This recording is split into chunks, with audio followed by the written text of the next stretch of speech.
Blog Talk Radio.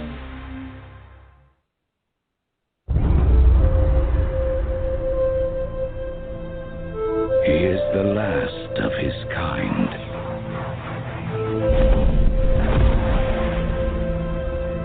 All that remains of a once powerful nation.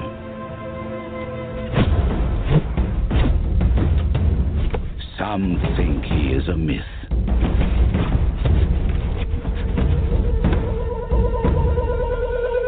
Some believe he is the chosen one, who will bring balance to a world at war. And some will stop at nothing to destroy him.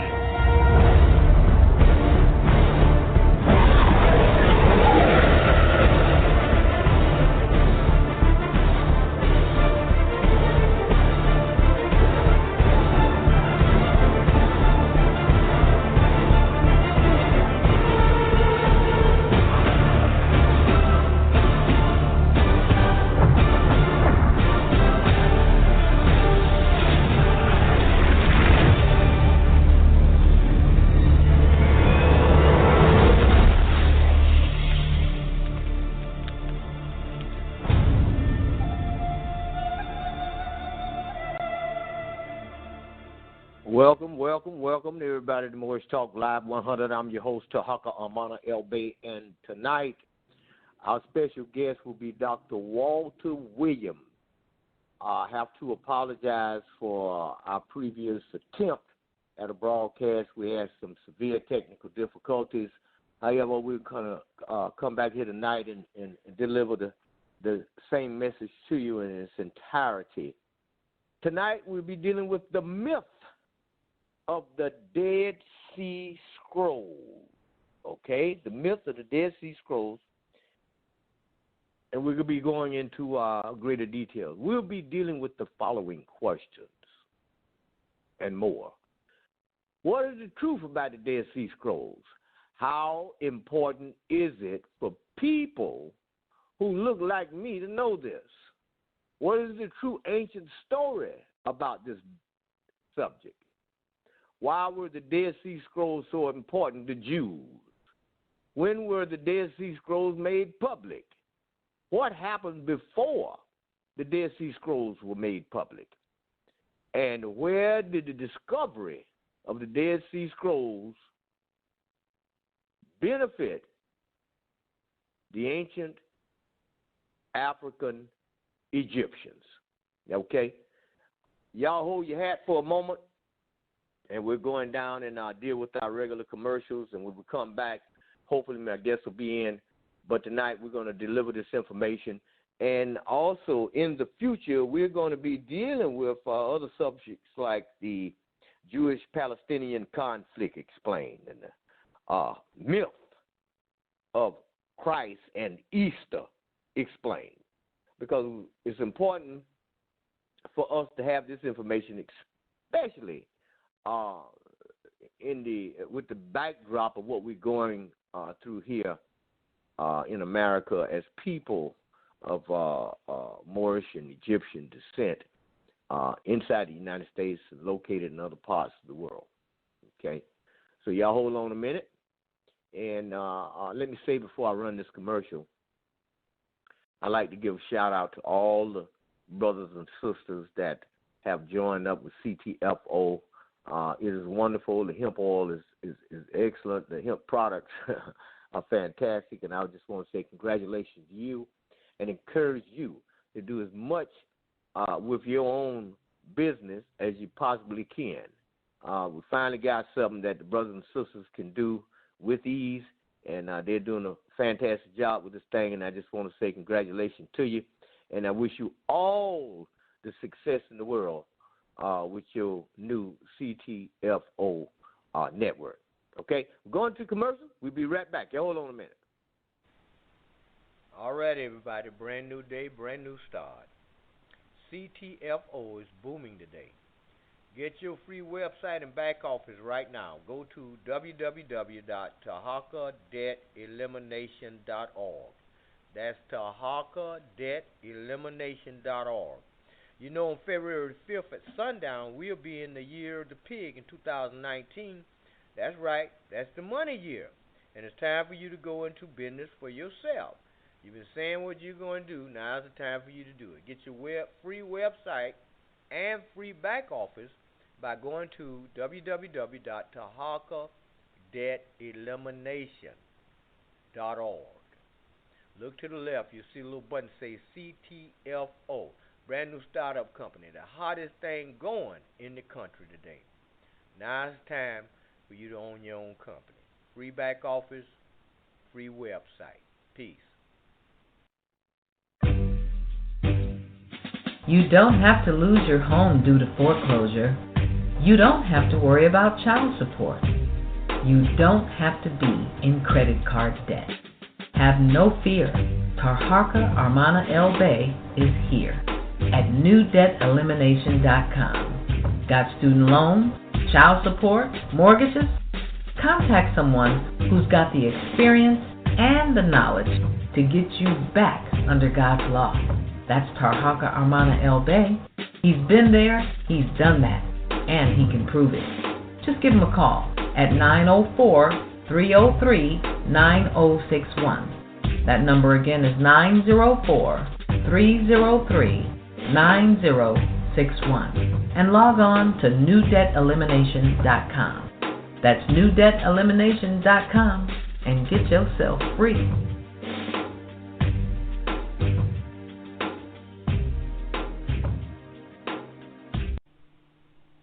Hi, everyone. This is Tarhaka. My new website is online and visible now at www.tarhakadebtelimination.org.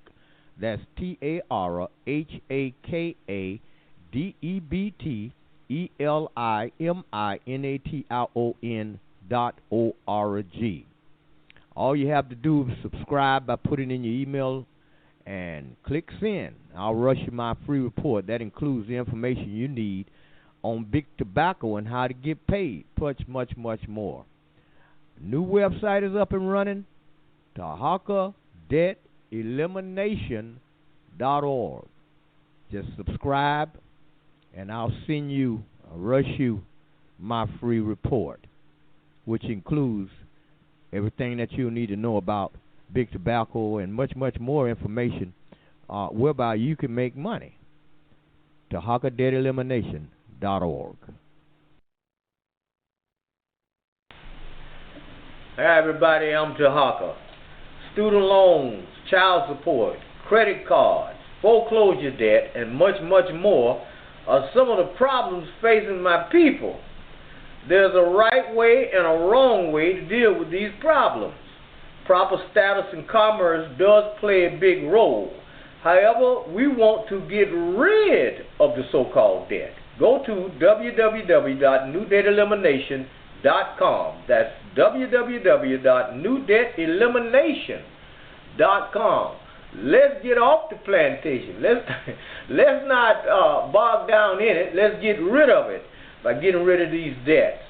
You got to get rid of the debt. If you're going to have a clean start, that's where to start. If you open a business, the first thing you want to do is get out of debt first. Once you get out of debt, now you can think about going forward and doing something different. www.newdebtelimination.com. Okay, everybody, we back. My guest is in the queue, and we're just about ready to start. But before we start, I want to tell a little quick story because something happened to me last week. I went up to the store, and while I was in the store, it was a little old lady in one of those little chairs, that little hover around chairs that you scroll around in. You know what I'm talking about. I don't know what the name of them is. But anyway, she said, "How you doing?" I said, "I'm all right. Who are you?" She said, "Well, you don't know me, but I know you." I said, "Okay." She said, "You my daughter and my son told me who you was and where you live and all that. I said, well, wait a minute. Did I do anything bad? No. I said, well, okay. She said, well, I listened to your radio show. I said, okay, thank you. She said, and I noticed that I listened to several other of your radio shows. I said, okay. She said, I noticed that you play music on your radio show, but you don't never have no gospel on your radio show. Is you scared of that? I said, no, I ain't scared of that. I said, I'm not a Christian. She said, you don't have to be no Christian. She said, I just want to let you know that. I said, okay. So, ladies and gentlemen, I got cornered on that deal there. But anyway, we're going to open up the line and bring my guest in, Dr. Walter Williams, and tonight we're going to be dealing with the myth of the Dead Sea Scrolls. Okay? So hold on a minute. Area code 773. Are you with us? Yes, I'm here, Brother Tarhaka. Dr. Williams, I'm so glad that you are here with us this evening so we can deal with this very important subject. I have to apologize about the last time we was trying to get on. I have some technical difficulties, and I have them now, but I'm going to make an attempt to go the distance with this thing and get this stuff done, but I've already made arrangements in the event that something goes wrong. I got help coming in tomorrow, and we're going to straighten this mess out and find out where it's coming from. I don't want to jump to any conclusions. I feel like it's me personally with these phones and stuff, because I don't know nothing about that. I deal with the computers, and they tell me, well, the phone is a computer. I say, yeah, but I don't like it. But anyway, we're here tonight, and we're rolling. So without further ado, we got quite a few people on the switchboard. So if you want to tell everybody who you are and about your books, and so we can roll with it. Okay, I'm Walter Williams, and I'm the author of two books. One, The Historical Origin of Christianity, which has been out for 26 years. The thesis of that book is saying that there has never been a man that ever walked the earth in human form, or that a race, creed, or color by the name of Jesus Christ never existed. It's a hoax. The second book, The Historical Origin of Islam, has been out for 16 years. And the thesis of that book is saying that there's never been a man that ever walked the earth in human form by the name of Prophet Muhammad of Islamic tradition. That's a hoax. And I was born and raised in Chicago, Illinois, miseducated in Chicago, Illinois. I had at one time an ancient Egyptian museum that I opened up right here in Chicago.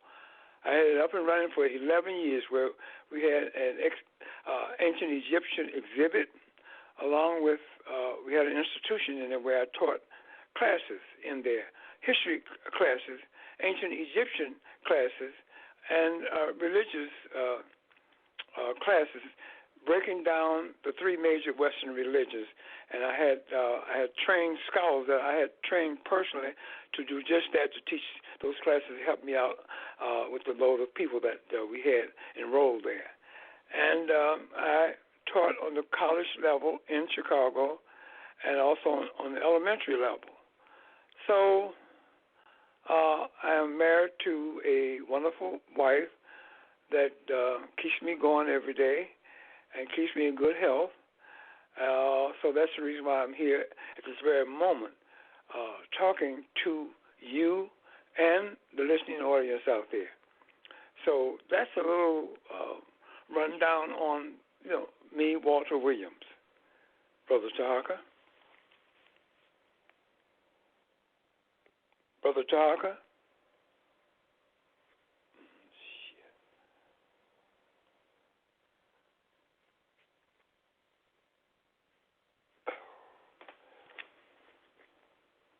Okay.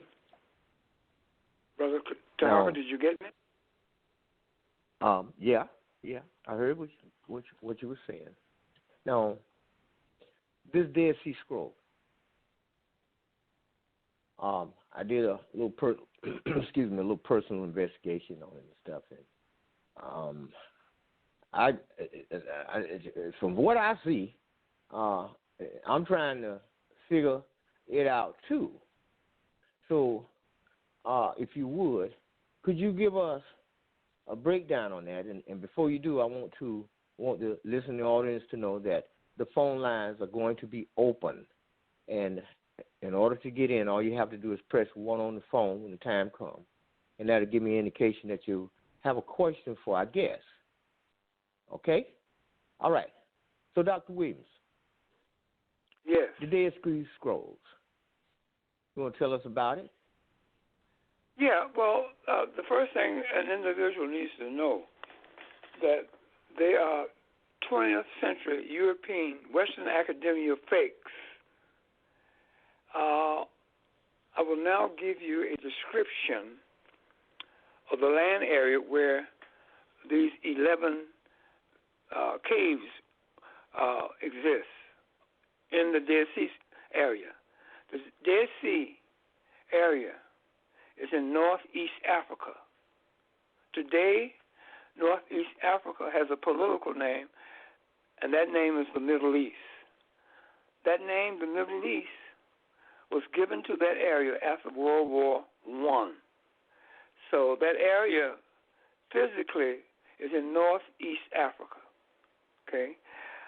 Today, if you go over there, the area is overrun by white-faced Arabs and other Europeans and other non-African people. You'll find that over there. But in that area that they're calling the Middle East, over there in the area that is known as Palestine, you find that the Dead Sea is over in that area. The Dead Sea is east of Jordan, the country called Jordan, and west of the West Bank in Palestine. In 1947, a year before, the UN gave the okay for the Zionist Jews to create a homeland or a statehood for a homeland for Jews and the Israelites, so forth and so on. Now, you're going to find, as you study this subject of the Dead Sea Scrolls, you'll find that the subject of the Dead Sea Scrolls is immersed in biblical rhetoric. The Bible is not a history book, but they have used this Bible for the purpose of trying to make it a real-life human experience. And the people that are doing that are Zionists who occupy Palestine over there under the name of Israel. Okay, so they're the ones that has created this monster and this big lie that has been put upon the world. Now, this area is also called Kerbet Qumran, Dead Sea area. In 1947, the story goes that Bedouins were in those caves over there, exploring in those caves, and they ran upon a couch of so-called scrolls. They were supposed to be very old, fragmented, and they had written on these scrolls the Hebrew alphabet, which are you may be familiar with that alphabet. It is a alphabet that is drawn with a large black block letters in a calligraphied manner. That's how those Hebrew letters are derived, or how they are written out. Now, you should also know that all alphabets that are used throughout the world today comes from the world's first and oldest civilized people on planet Earth, known in history as the ancient Egyptians. And the ancient Egyptians are our ancestors, those Africans who brought civilization to the world of humanity. And through their culture, they created an alphabet, thus bringing literacy into the world. Because an alphabet will give you the source of reading, writing, and spelling. So with the knowledge of the alphabet, which you learn when you go, the first thing you learn when you go to school, any school, anywhere in the world, the first thing they teach you is your alphabet. And like I said before, the alphabet will give you the knowledge of how to read, write, and spell. So now, we're going to get back on the focus of these large black block letters called the Hebrew alphabet. If you have a copy of my book, The Historical Origin of Islam, look on page, I think it's 132, but look up in the illustration section in the front of the book, and you'll find, and what you're looking for, you'll find the alphabet chart there. And go to that page where they're directing you to go, and you look up on that page, the alphabet chart, and you look to your far right, and you see those large black block letters that they call in Hebrew. Then you look to your extreme left under Egyptian, and you see 3 columns there. The second and third column are the alphabet that are being used today throughout the world in many, many different parts of the world. Now, you also will see a Greek alphabet, which our ancestors, those Africans, when the Greeks and Alexander the Greek came into Egypt in 332 BCE, they learned the language of the Greeks. And by them being a literate people, they applied an alphabet to the Greek language. So the Greeks never had an alphabet. Only their language, an alphabet, was applied by our African ancestors after learning that language.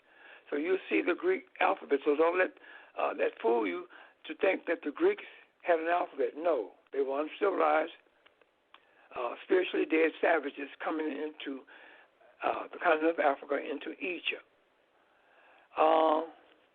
So that's how that Hebrew alphabet was derived from. But we're going to put that aside right now. But we're going to come back to it. So you, over there in Palestine, you have 11 caves over there in the Dead Sea area. They'll tell you that Bedouins exploring in those cages ran across those manuscripts. They were very old, very fragmented, and matted together. But that story, they have another story to tell you about 2 boys were playing in those caves, and that they ran across these manuscripts that are known today as the Dead Sea Scroll manuscripts, and that these boys took these manuscripts into town. And this is in 1947. they took these scrolls into town to an antiques dealer. The antiques dealer bought these scrolls from these two boys. And then he got on the phone and he called the metropolitan bishop of that area, of the Quebec, Qumran, Dead Sea area. And this metropolitan bishop came and bought the scrolls from the antiques dealer. And that's how the scrolls got into the public arena. And then from that point, the scholar community, in other words, the Western academia community, got wind of the scrolls, and they made a deal with this metropolitan bishop to try to take these scrolls and try to decipher what has been written on these scrolls in using the Hebrew alphabet. But again, like I said, I'm going to get back to that about that alphabet. Now, the scrolls today are used to prove the Bible stories and Jews in Palestine. That's what it's set up for. You see, now, you notice something, that in 1947, the United States government, along with the British government, took Cam Weissman before the UN and asked the UN to grant Cam Weissman and his Zionist organization a piece of Palestine, a portion of Palestine, to create a statehood. Okay? But now, you should know the story before this happened with Cam Weissman and the British government, et cetera, et cetera. Well, let me go back and take you into another area of history, human history. Now, okay, in 1914 and 1918, you had World War I. That war was caused by the British trying to prevent the Germans, who were working close hand with the Ottoman Turkish Empire over in that region of the world, in Northeast Africa, etc. Now, as you know, over in that area, you have a lot of oil over there. You see, you have a lot of oil in Arabia, and you have a lot of oil in Iraq. You have a lot of oil in Kuwait, and you have a lot of oil in Iran. Iran is part of Northeast Africa also. But now, here you have the British government has declared war on Germany, but with the eye on toppling the Ottoman Empire for the sole purpose of getting control of that oil over there. Now, in 1917, like I said before, 1914, 1918 is the dates of World War I. But in 1917, a Zionist Jewish chemist from Mansfield, England, was brought before the British Parliament by Walter Lionel Rothschild, who was a member of the British Parliament. And he introduced Cam Weissman to the Parliament and told them that this man, Cam Weissman, the chemist, can make the British government a bomb, a destructive bomb. Okay. A bomb that could be used in warfare that will speed up the end of World War I without a lot of casualties being lost on the British side. So the Parliament agreed to give Cam Weissman and his Zionist organization a portion of Palestine to create a statehood for the Zionist Jews. This was drawn up by a declaration in history known as the Balfour Declaration of 1917. James Arthur Balfour, a member of the British Parliament, drew up a declaration known in history as the Balfour Declaration. In that declaration promised Cam Weissman and the Zionist Jews a portion of Palestine, and also in that declaration promised the other part of Palestine to the Palestinians that are living over there at that time, and they're still living over there to this very day that I'm speaking. Now, when World War I came to an end in 1918, the British reneged on that promise of the Balfour Declaration. They didn't abide by that declaration, known as the Balfour Declaration. So, in 1940, which is 22 years later,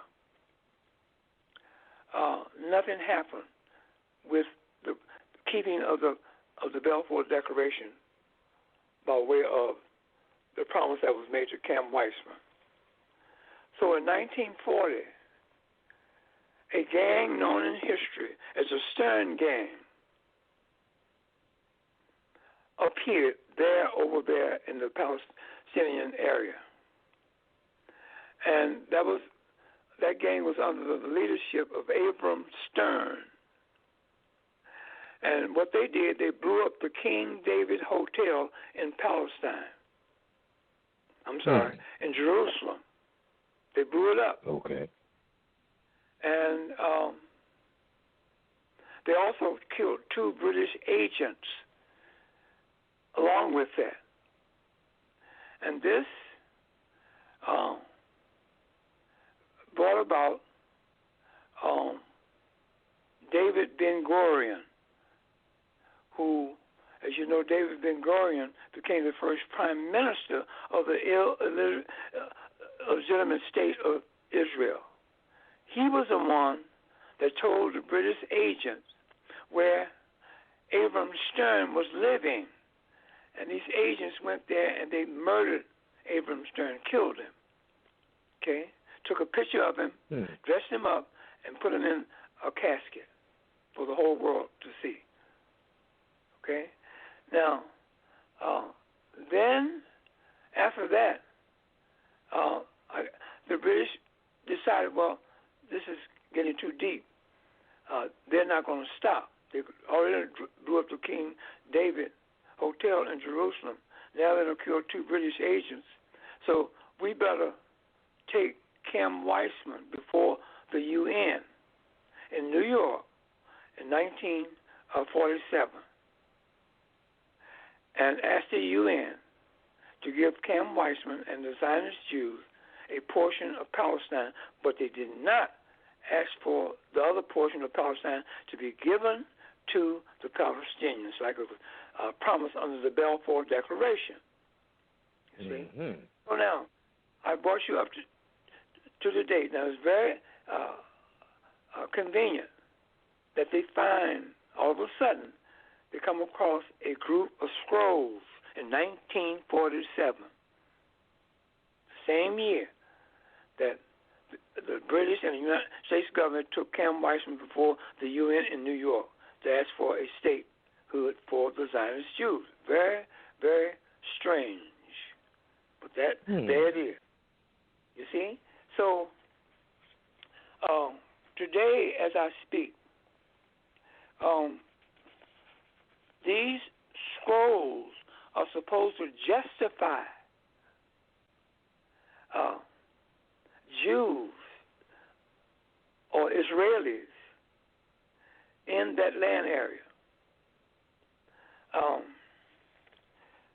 Now, also, I want you to understand this, that the Bible itself, they use the Bible to try to justify also Jews in that area, you see. So they use the Bible to try to justify Jews in that area and try to take these Bible stories and make them real, you see. And they have done this successfully up until this point. They have spent billions of dollars to try to make this lie the truth. So it is a lie. And we did a show a couple of months back on the lie is not your friend. The lie is not your friend. That's right. Because the lie is very dangerous, you see. Now, this same Bible told a big lie on our ancestors, the ancient Egyptians, when they are saying that there was a Moses in Egypt. 10 plagues came across Egypt. The Exodus happened in Egypt, and slaves building the pyramid. That's a lie. And I have proof of what I'm saying that exposes that lie. But anyway, this Bible is to justify Jews and to establish Jews in the area of Northeast Africa, known today as the Middle East. Okay. Now, all through the Bible, they will tell you about these characters that are attached to the so-called Jews and so forth and so on, to further justify, if you believe the Bible now. First place, you got to believe the Bible. And the Bible has been put upon many, many people. And as long as you believe it, then those stories become real in your mind. You see? You make the Jew that is written in the Bible that you just got to reading about.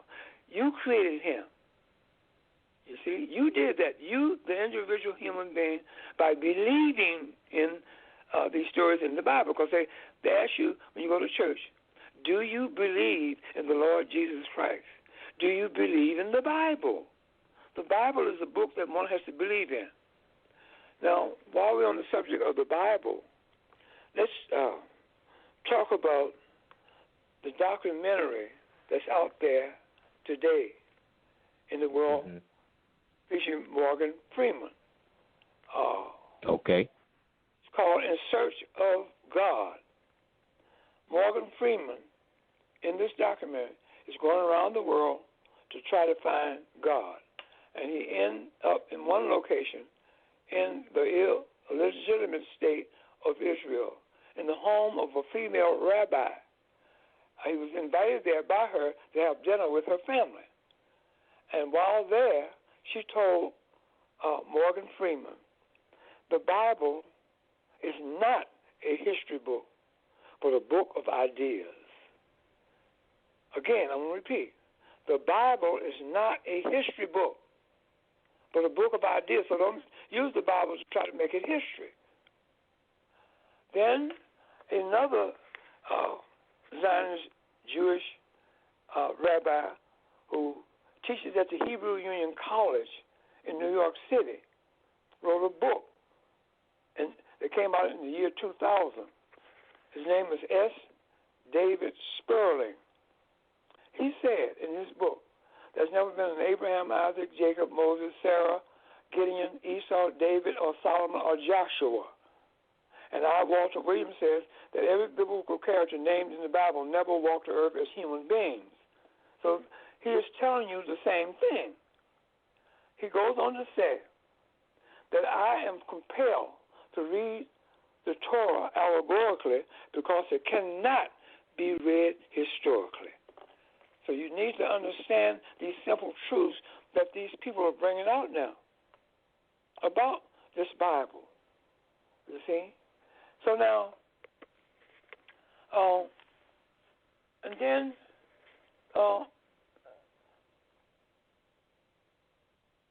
you have to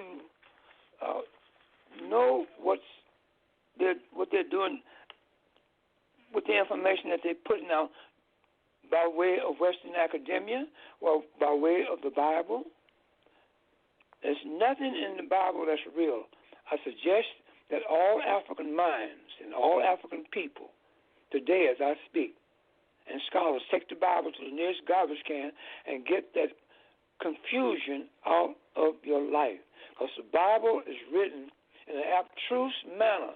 The word abstruse means it was written with the sole intent for the reader not to understand it. It's confusion. Leave it alone. Don't try to figure this out. Why would you take and spend your life trying to figure out a lie? You don't need that in your life. So now, here they are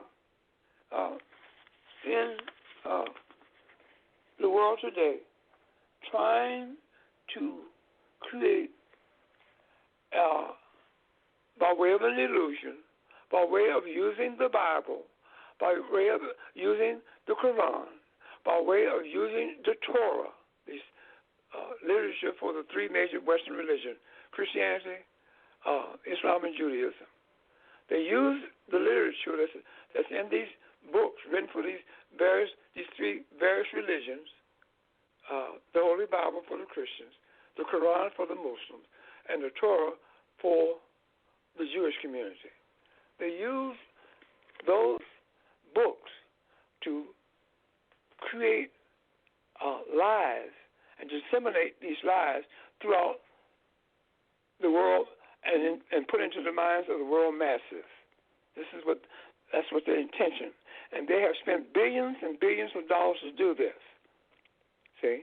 So now, let's go on to another spot about why I am saying that these Qumran Dead Sea Scrolls that they're supposed to have found very conveniently in a cave, as I described, in 1947, to try to get some validation for the UN to give the Zionist Jews a portion of Palestine to make and create a homeland.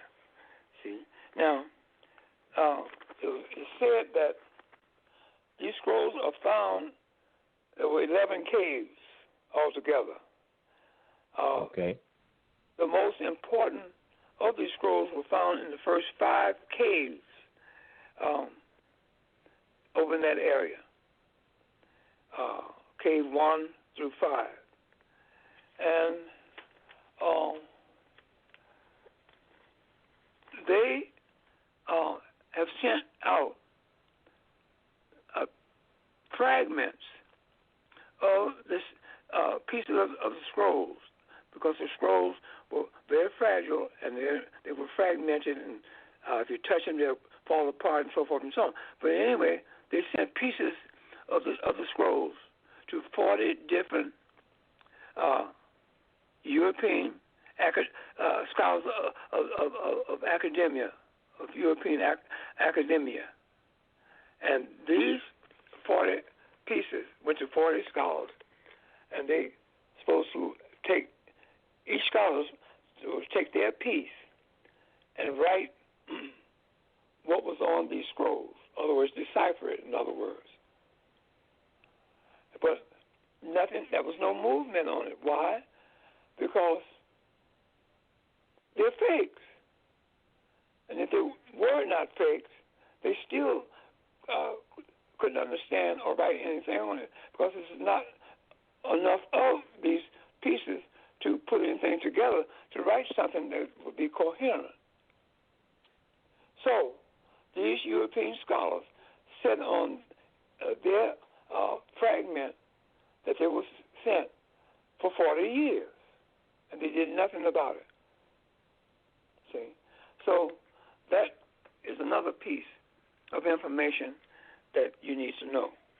Now, what I did back in the mid-1990s, I and a student of mine from my Ancient Egyptian Museum and Institute that I mentioned earlier in the broadcast, we went to the University of Chicago, and we took a Dead Sea Scroll class, a DSS class, Dead Sea Scrolls class. Mm-hmm.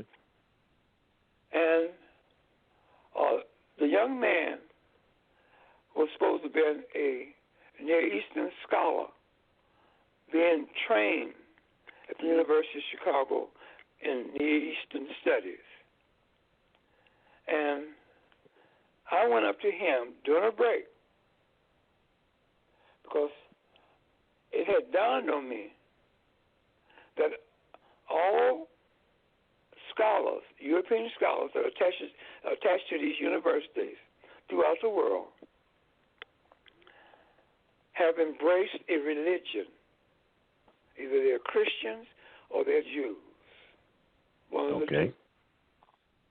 So, and that includes the scholars from our African community. Mm-hmm. You had Chancellor Williams, who wrote The Destruction of Black Civilization. Chancellor Williams was a Roman Christian.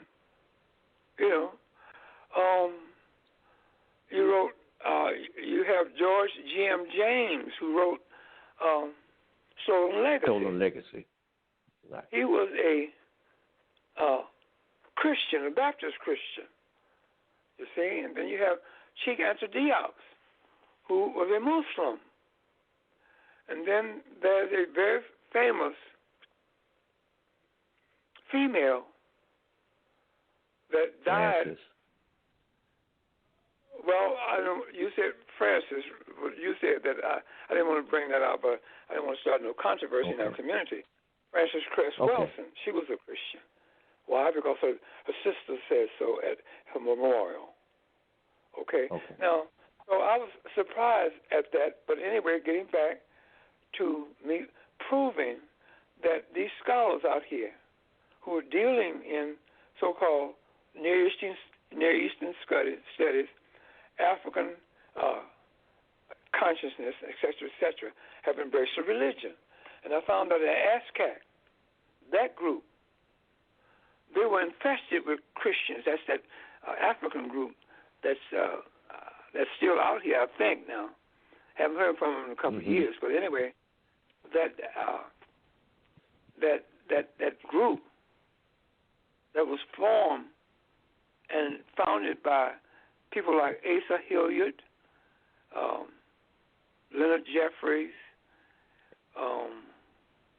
J. Carruthers, to name a few.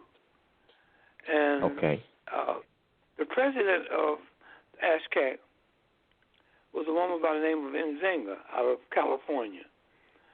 And I heard her say at one of those conferences that Christianity had been pounded into her ever since she was a child.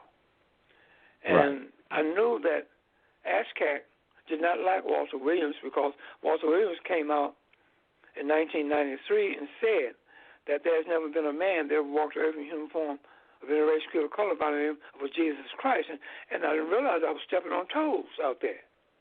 I also said that the hieroglyphics, the Melanesian hieroglyphics, has never been deciphered. I didn't know I was stepping on toes in the African community, but there it is. So, but I won't harp on that or dwell on that. But anyway, while taking this class, I asked this young man, I took him aside, one-on-one, and says, what religion do you practice? He says, I am a Presbyterian Christian. I said, okay. So during the class session,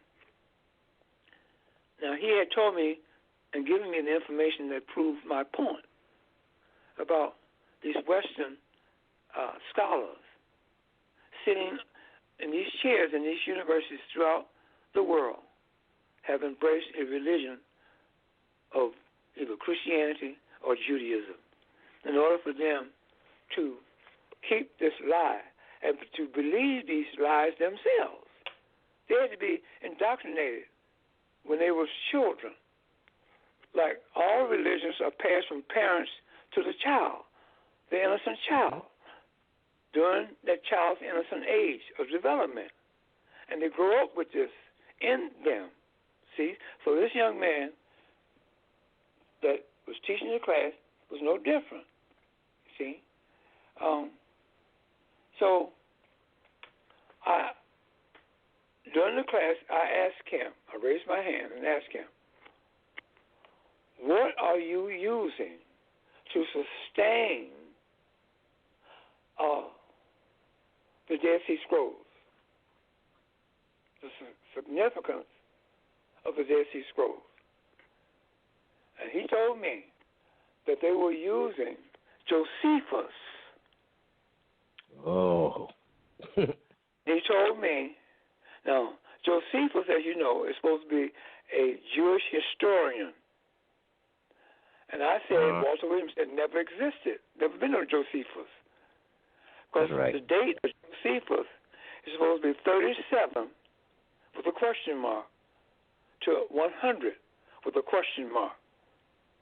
And that, in other words, that's the first century. In the first century, there was no religion, no place on planet Earth, nor were there any religious literature on Earth during the first century. And the lies that surrounds Josephus' name further lets one know, especially me, know that there's never been a Josephus. If an individual will get some literature, or you can go to the library and find a 1972 Encyclopedia of Judaica, 1972 edition. And in that edition of the encyclopedia, you go to a section and you turn to that section and look up Josephon, Jossip, P-O-N. Jossippon, Josephon. Look up that literature, and it will explain to you there's no Josephus. Okay? So, that's number one. Put an X through that name. So, he is telling me the writings of Josephus. Never been no Josephus. Then, he says, also from the writings of Philo Judaeus, a Jewish philosopher, supposedly, 135 CE. Okay? Now, which is also the 2nd century. In the 2nd century, again, there was no religion called Judaism, Christianity, Islam. No man-made religion ever existed on planet Earth. So that knocks out Josephus, that knocks out Philo Judaeus. Those two names are connected to Judaism, Josephus and Philo Judaeus. Then the third name, he says, justify the Dead Sea Scrolls, the authenticity of the Dead Sea Scrolls. He says, Pliny the Elder. Now, Pliny the Elder's date is 27 CE, 1st century again. What's happening in the 1st century? No religion on planet Earth. So you can't use that. So if you go in and look up Pliny the Elder, they got Pliny the Younger, so forth and so on. You know. So these lies are piled on top of lies on top of lies, and they put them in these books and put them in the institution, and these so-called scholars in these universities get a degree and get hired by these universities to keep this lie continue from generation to generation.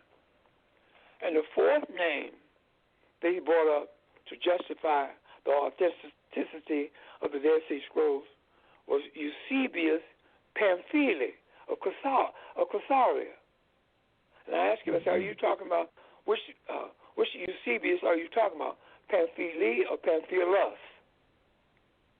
He says, I'm talking about Eusebius Pamphili of Caesarea, because Eusebius Pamphilus is supposed to be the uncle of Eusebius Pamphili. Now, Eusebius Pamphili is supposed to have lived in the 4th century. Okay? Now, Eusebius, from my research over the years, was in the African community. Okay, but in the 4th century, there was still no religion. But so that name is struck. Strike that name out. Okay. See, so then let me take you to another area.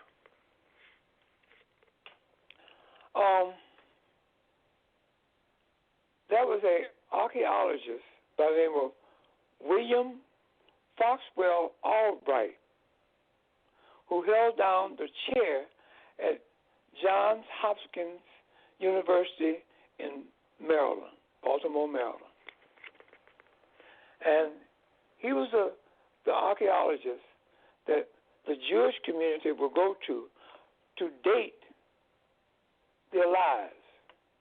He was the one that dated the Salome inscription, supposedly have been found somewhere. You see, they're always finding something. You see, and he was supposed to have dated the Salome inscription, and they also went to him to date the Dead Sea Scrolls. He was the one that dated the Dead Sea Scrolls. Gave them a date. The date that he gave them was the 2nd century B.C.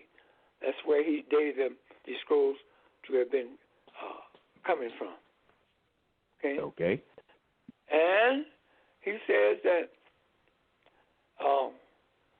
they were written and created by the Essene sect, which is a supposed Jewish sect, the Essene Brotherhood. Now, study Judaism, you'll find that Judaism consists of about 8 sects, S-E-C-T.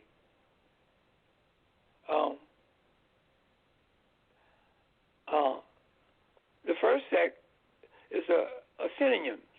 They're called the Essenian Jewish sect, followed by the Hashmoneans, followed by the Maccabees, followed by the Pharisees, the Sadducees, the Hemro-Baptists, the Zealots, and the Essene sect. So this is all the creation. These Jewish sects is nothing but a creation of Western academia.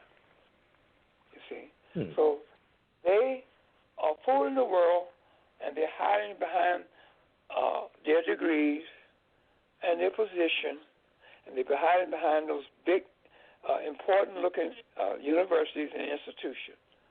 You see? And they're given a very good big salary, and they walk around. They're all hyped up with, yes, this is Dr. So-and-so, this is Professor this and Professor that and Doctor this and Doctor that. You see? So that is what's some of the things that are happening with this Dead Sea Scroll lie that's out here. So I would say do not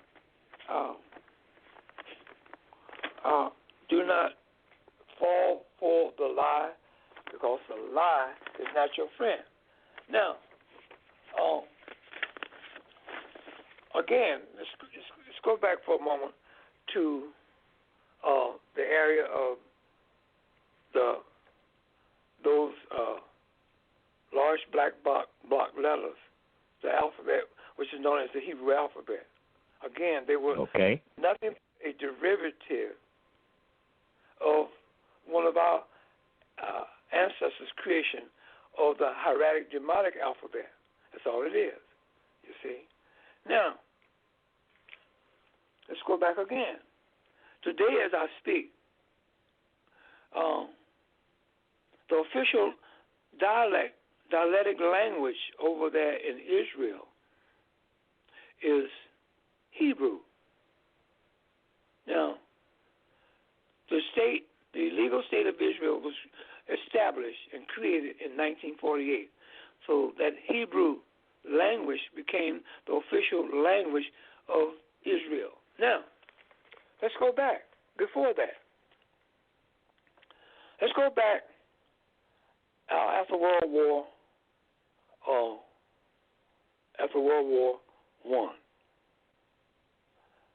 And we're going to go back 24 years after World War I.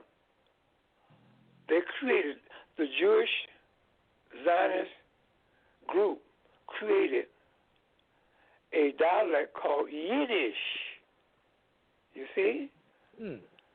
That was spoken over there in Europe, Eastern Europe.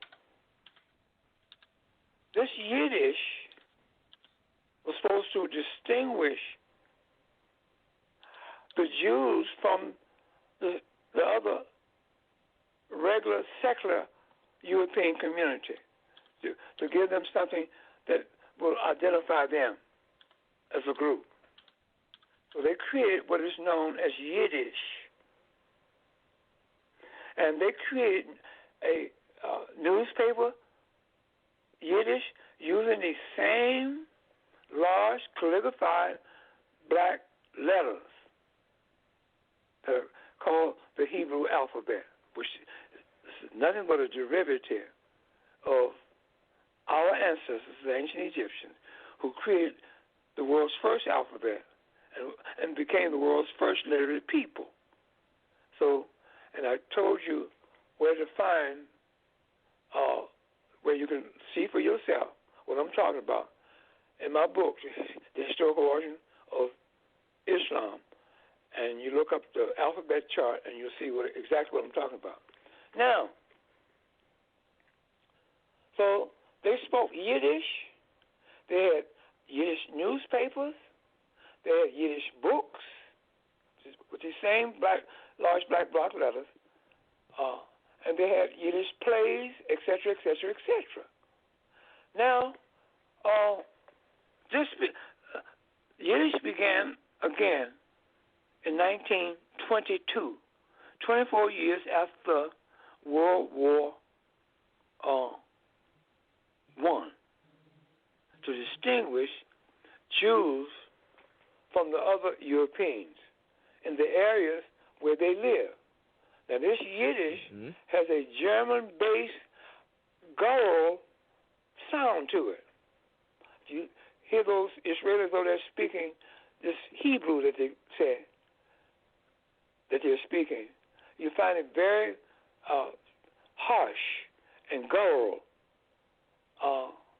sounding because it's coming from the German base. And the German language is very strong and rough sounding. But anyway, you got Yiddish out there. So from that time, 1922 to 1948, in 1948, with the Zionist Jews getting a portion of Palestine to make a statehood for themselves, they dropped the name Yiddish and they applied to the same Yiddish dialect that they were speaking. They called it Hebrew language. And what they did,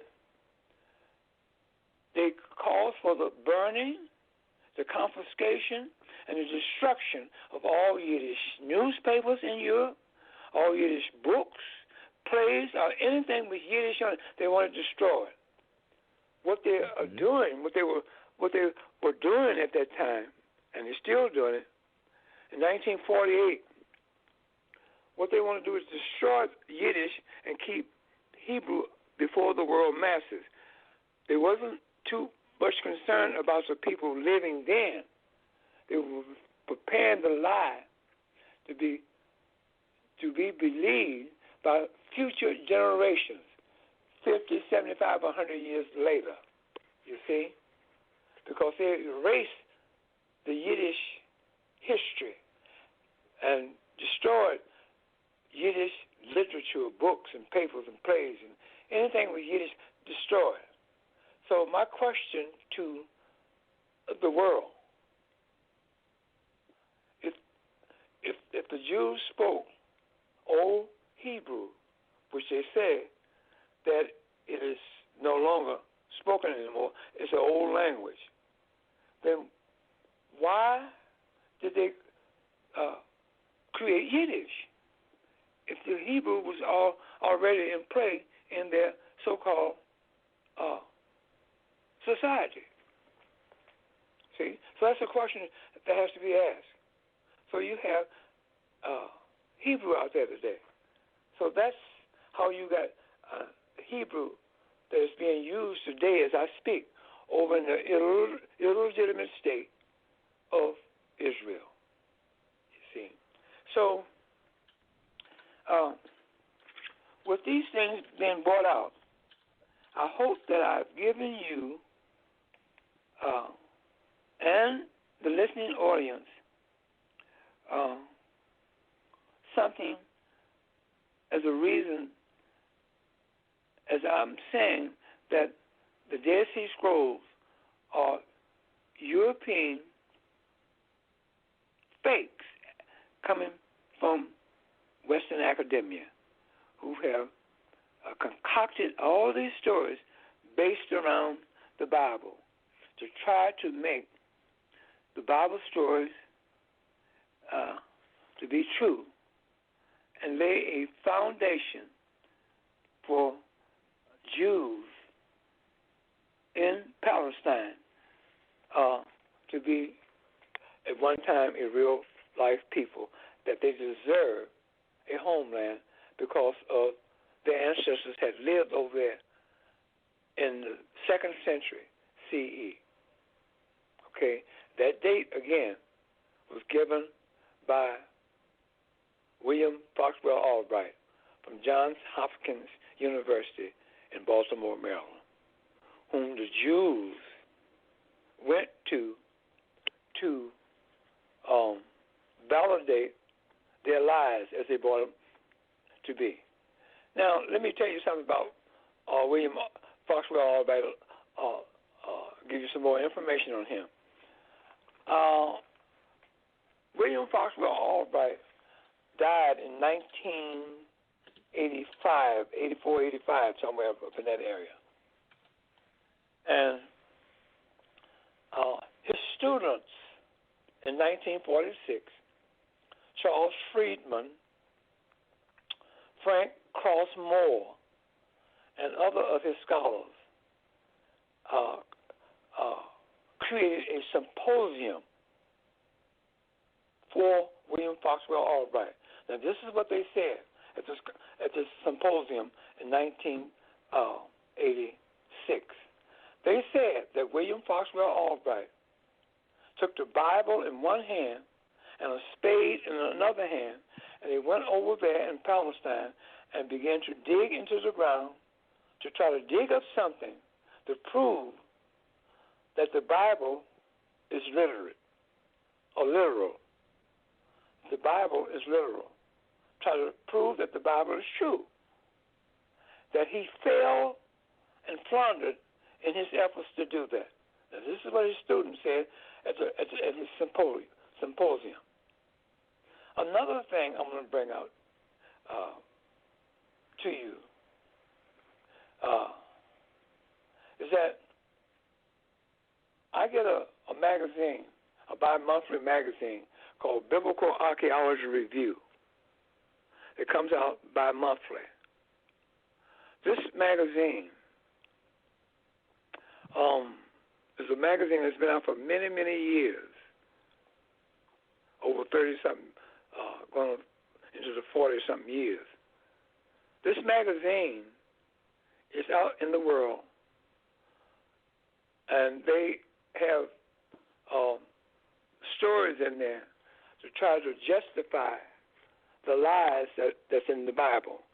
And they go to these different universities, and they get these European scholars, like I mentioned before, who have embraced into the belief of religion, starting from their early child developing age. These various religions were passed on to them during their early child developing age from their parents.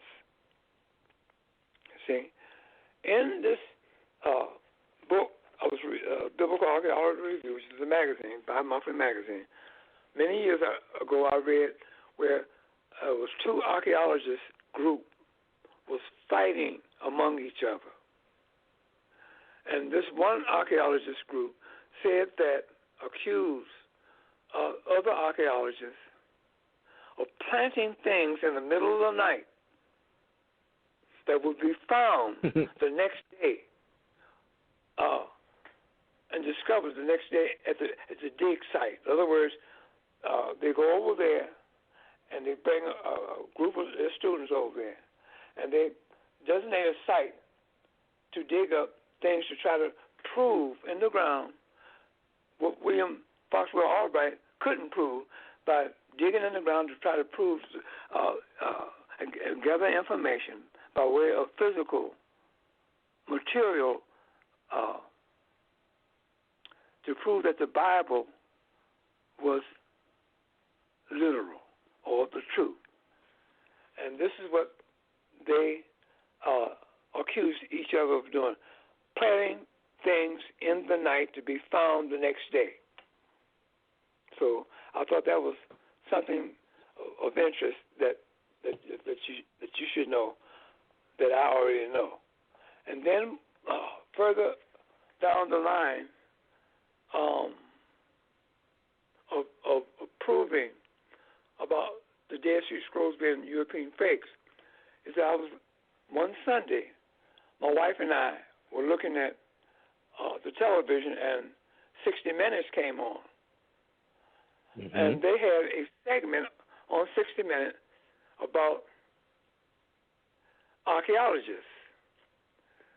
And during that segment about archaeologists, there was an antiques dealer in New York, a New York antiques dealer. And he said, and he told the host of that 60-minute segment that the archaeologists are the biggest liars in the world. He said it out of his mouth. He said archaeologists are the biggest liars in the world. And that's true. You see? And the third thing I want to tell you,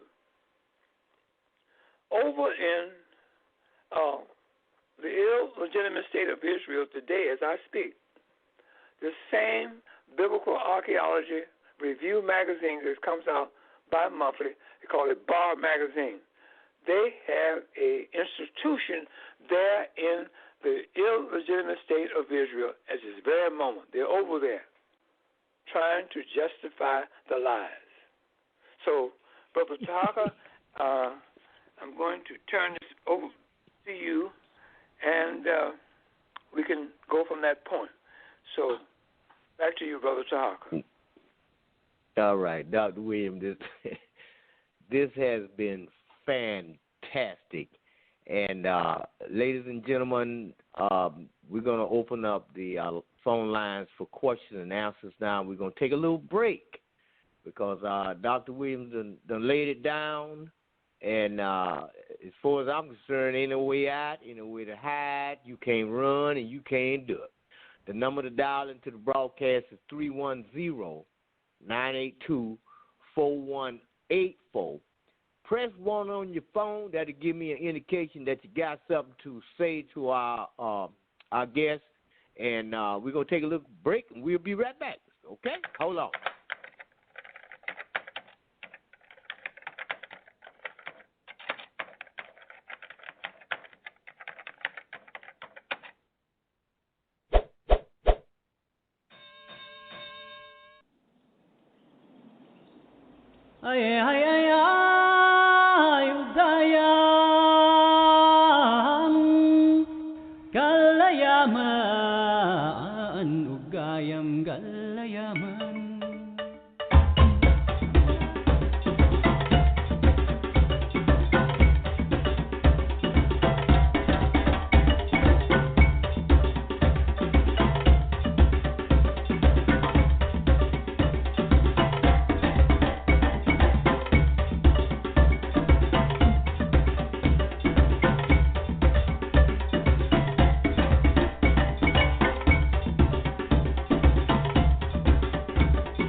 Basic words to describe what needs to be done.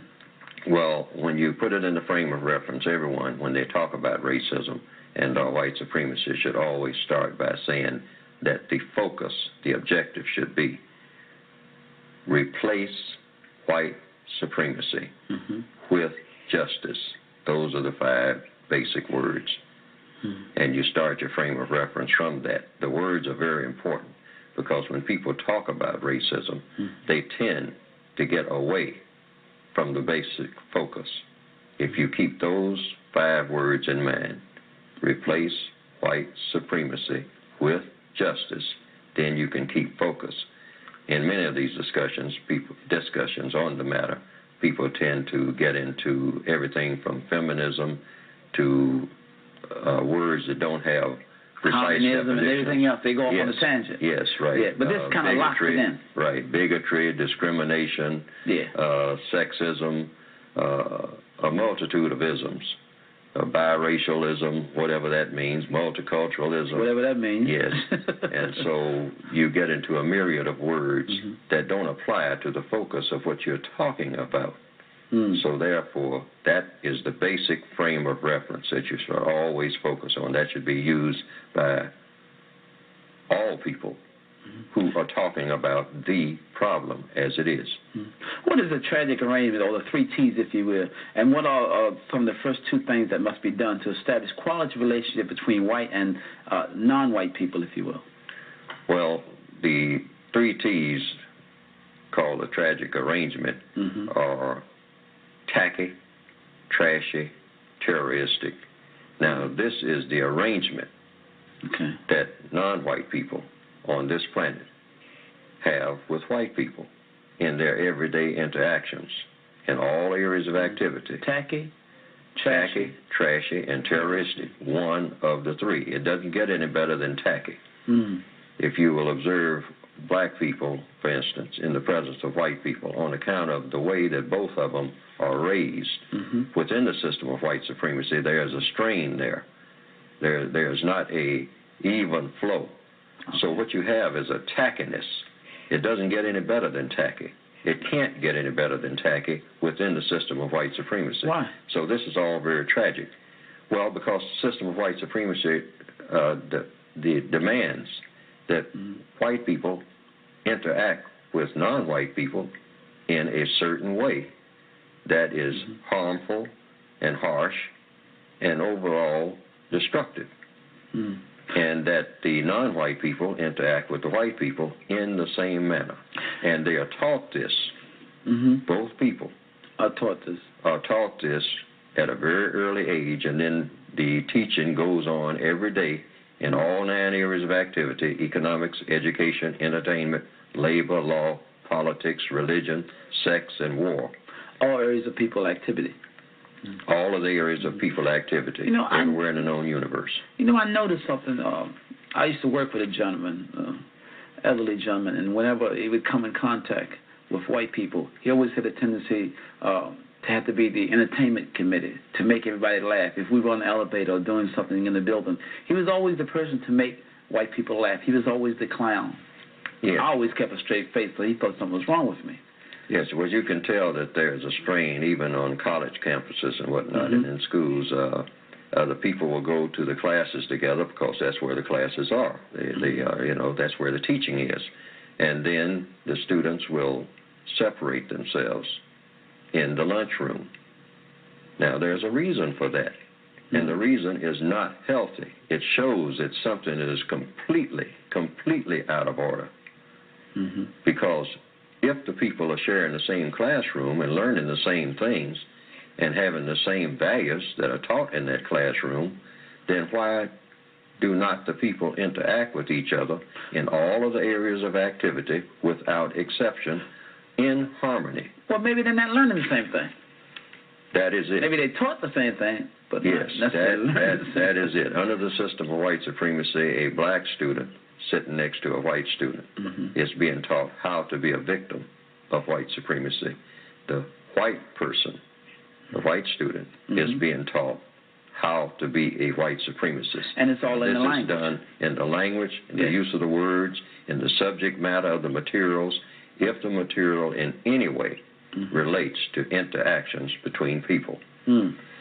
Now, the other two T's, trashy, if you try to improve on the tackiness, then it gets trashy, the interactions between. For instance, you can say that in the area of religion, Sunday morning, black people and white people do not attend the same churches. Dr. King said the most segregated hour in America. Right. Now, that is tacky, particularly in the area of religion. It should not be. The two people should come together in religion, if in nothing else. It would seem logically speaking. But under the system of racism, since the basic teaching of the white supremacy system is that white supremacy is a religion, so you have a built-in barrier already against black people and white people sharing the same premises and preaching the same gospel and talking about loving each other and treating each other with justice. So therefore, you can't have what you call black people and white people in the same religious setting, which is why you don't have it. So what you do have, and I'd like to add this, is the trashiness that goes on the same Sunday morning, and that is maybe in the houses of prostitution, in the houses of dope dealing. Then you will have black and white together. That's the only same day, place on Sunday. Wow, that's interesting that you would say that, because you have these two groups, and we both say we're Christian. We have white Baptists, then we have black Baptists, and we're supposed to be worshiping the same God, if you will. One in Christ, they often say. And that is something that not even many black people care to explain. That they say we are, in Christ there is no east, no west, et cetera, et cetera, et cetera. Yet, the black people and the white people cannot sit down in the same bench in a church. I found it interesting, speaking of religion, that you could have Billy Graham come to town and all the black ministers start bowing down. Minister Louis Farrakhan comes and there's controversy. Well, that is because of the race issue. As well. It's always because of the race issue. You can't do anything. You can't straighten out anything in religion or any of the 9 areas of activity without first eliminating racism. And here again, there's only one functional form, and that is white supremacy. What should be used as a role model for replacing white supremacy? The role model for replacing white supremacy should be a code of thought, speech, and action, not a person, never a person. And that also applies to producing justice throughout the world, which justice has never been produced, as far as anyone who is existing now knows anything about. We don't know what justice would be like. We don't know what peace would be like. You never had it. So in the process of producing justice, you need a role model, and that role model has to be a prescription. Some ministers have said in the beginning there was the Word. Now that certainly applies also to straightening out race problems. You have to have the words. The words are not correct.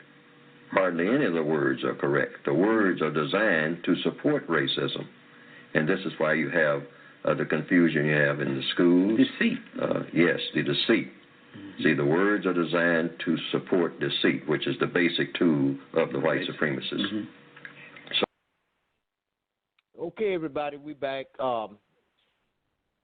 We have Dr. Walter Williams this evening, and we're dealing with the myth of the Dead Sea Scrolls. And the questions that have already been answered is, what is the truth about the Dead Sea Scrolls? How important is it for people who look like me to know this? What is the true ancient story about this subject? We've already covered that. Why were the Dead Sea Scrolls so important to Jews? When were the Dead Sea Scrolls made public? We dealt with that. What happened before the Dead Sea Scrolls were made public? We dealt with that. Where did the discovery of the Dead Sea Scrolls benefit the ancient African Egyptians? Now, that's the one I want to deal with. Dr. Williams, are you still with me? Oh, yes, I'm here, Brother Tarhaka. Okay. My question is, okay, so we done took a people and put these people on somebody else's land.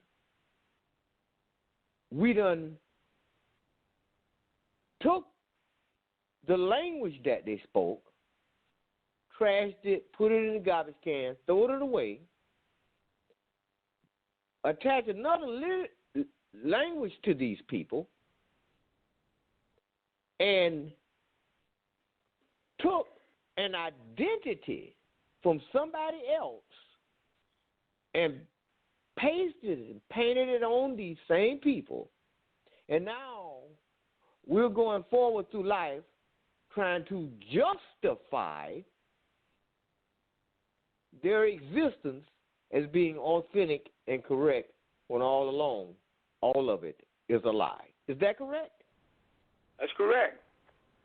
Yeah, you see,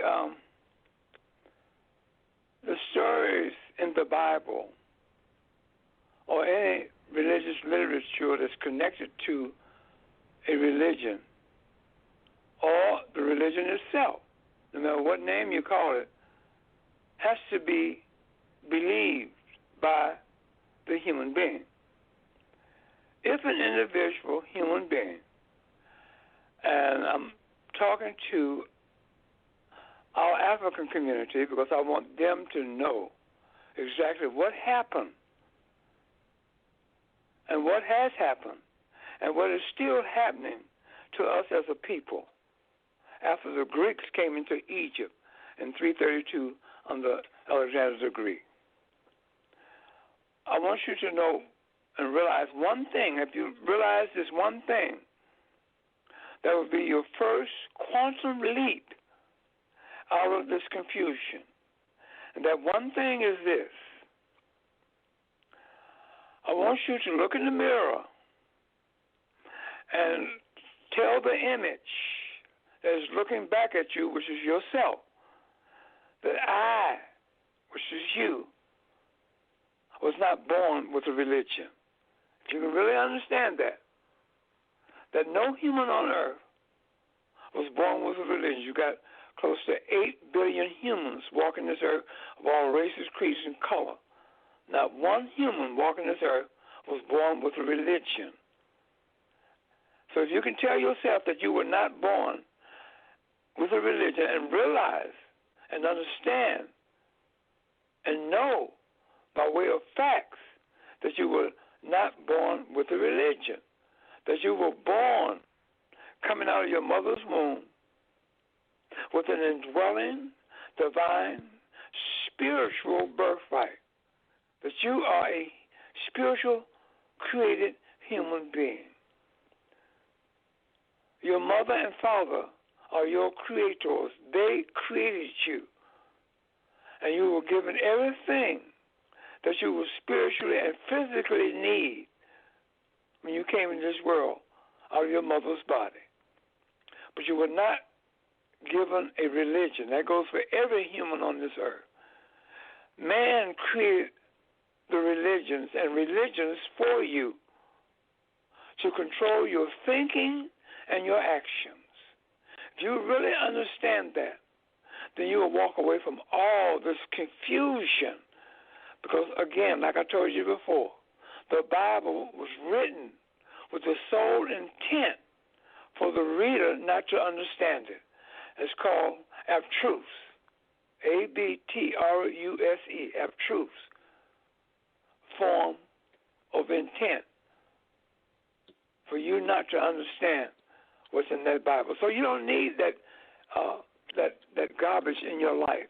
You don't need that confusion in your life.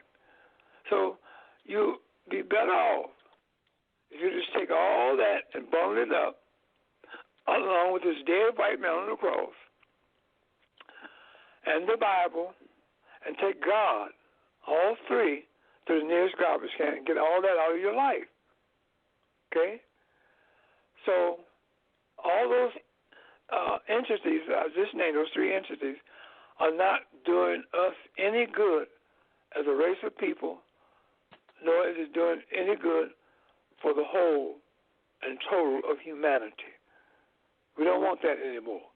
So if you really, really understand that you were not born with a religion, that you were physically and spiritually given everything that you would need to sustain yourself for the rest of your life when you came out of your mother's womb, and that your spirituality that's still indwelling inside of you at this very moment is the foundation for your existence and your humanity and your survival here on earth. So you really can understand that your pineal gland, which is given to every human on earth from birth, your pineal gland, which is a sensor organ that sits in the middle of your brain, it serves as a receiver and a sender between you and your personal universe. Every human walking this earth lives in their own personal universe. Okay? And your universe that you live in is connected with the bigger omnipotent outer universe, which has no beginning and no ending. So if I cut your head open, I can see your brains, but I cannot see your mind, which is your universe. Because your universe and your mind is one and the same, but it's spirit. It's air. Air connects you with the rest of humanity that's walking this earth. Air does this. Connects you with every living entity, every living being, every living animal, every living things with life in it, connects you to that entity. So you really have to know something about yourself. And that from your mind, from your universe, you are a literal creator. You can create things. Everything that you see around you was once invisible. It was either created by a man or a woman coming from their universe, the invisible universe, which is their mind. You see? No man singularly and no woman singularly can create anything with life in it. You have to know that. The only way pro-life can come into existence is through the sexual union of a male and a female, which is the sperm of the male meets the egg of the female. And at that point comes 9 months of incubation to bring forth the human being in this world. That's how it's done. So therefore, everything you see around you, where you are at this very moment, was created by either a man or a woman. But what you see around you, everything you see around, is dead. Has no life in it. Only you. And if you got other people in the room with you, they have life in them. But if you got rugs on the floor, you got furniture in the house, you got, whatever you got there that was created by a man or a woman coming from their mind is dead. See? So these things you really have to know something about. Now, there's another thing I want to bring to your attention about Zionism. See, Zionism has, and the Bible has created this illusion out here.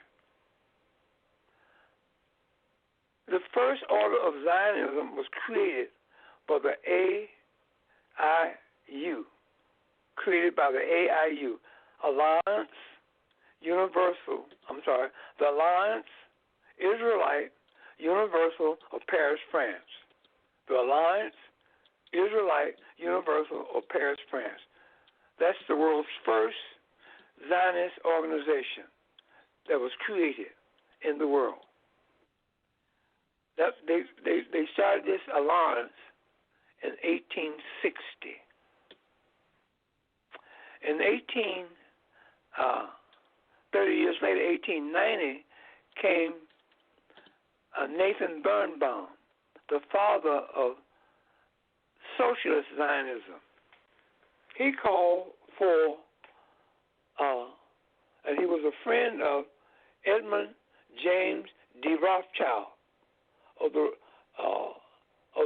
from Paris, France. He lived there. He was part of the family of the Rothschild banking empire. Okay. And what he did, he went over there in Palestine, over in Northeast Africa, known as the Middle East today, a political name, and he began to buy into the electric system over there. And he began to buy up land over there, and he began to grow grapes and became the world's largest wine maker and seller in that area of the world along the Mediterranean, Edmund James de Rothschild. He also became friends of Nathan Birnbaum at 1890, who told Edmund James de Rothschild to build settlements for Jews to come and settle in that land over there and become squatters, with the hope that the Palestinians will allow them without any problems to settle there and not run them off the land. Edmund de Rothschild did just that. He built 29 settlements over there from 1860 from 1890 to 1934, 32 and 34. Now, the second Zionist was Theodore Herzl, 1896, the father of political Zionism. He said that the Jews should go there and take that land. Don't worry about getting some kind of agreement with the Palestinians. Just take it. Mm-hmm. And he lived in Basel, Switzerland. He was a newspaper editor there in Basel, Switzerland, and he called the first Zionist council to come about in 1897 over in Basel, Switzerland. Now, in the meantime, with the organization of the AIU, Alliance Israelite Universal of Paris, France, what they did, they began to set up schools all along the Mediterranean, those countries, such as Morocco, Algeria, Libya, Egypt, and they went over into Northeast Africa, known today as the Middle East. They began to set up schools in Syria, Turkey, and then they even set up schools in India. Okay. They were teaching and inviting students to come in to learn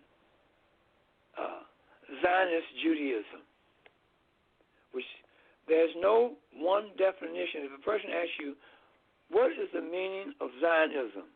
There's no one definition of the meaning for Zionism. There's no one definition. It's whatever you glean as to how you can explain Zionism by way of studying Zionism. You've got to study it first now. Then you can come up with your own conclusion as an answer to what Zionism is all about. So what they did, they had these schools, and they invited people in the area of these countries to come in and study. And they, when they came in to study, they became indoctrinated into Judaism, and they became Jews. You see, even went far as India, and so forth and so on.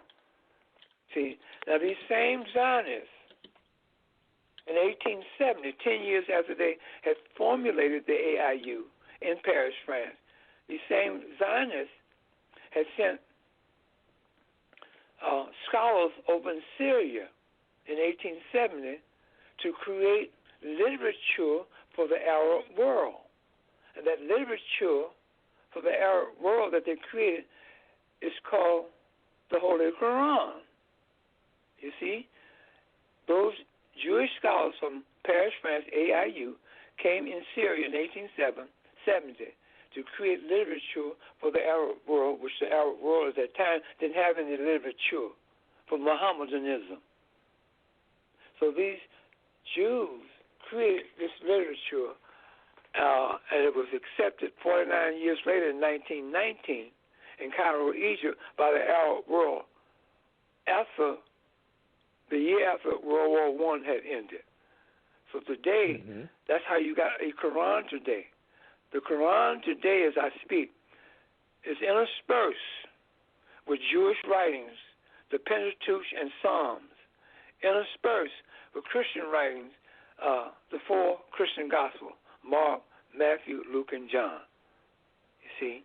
So they were the ones that created this Quran for the Arab world that is being used today.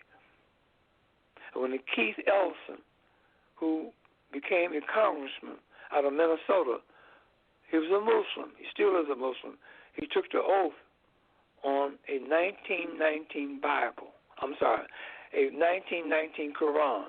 And that was the same, that's when the Quran came out in 1919 for today's Islam. So it's something that we should know in the African community about today's Quran. And the AIU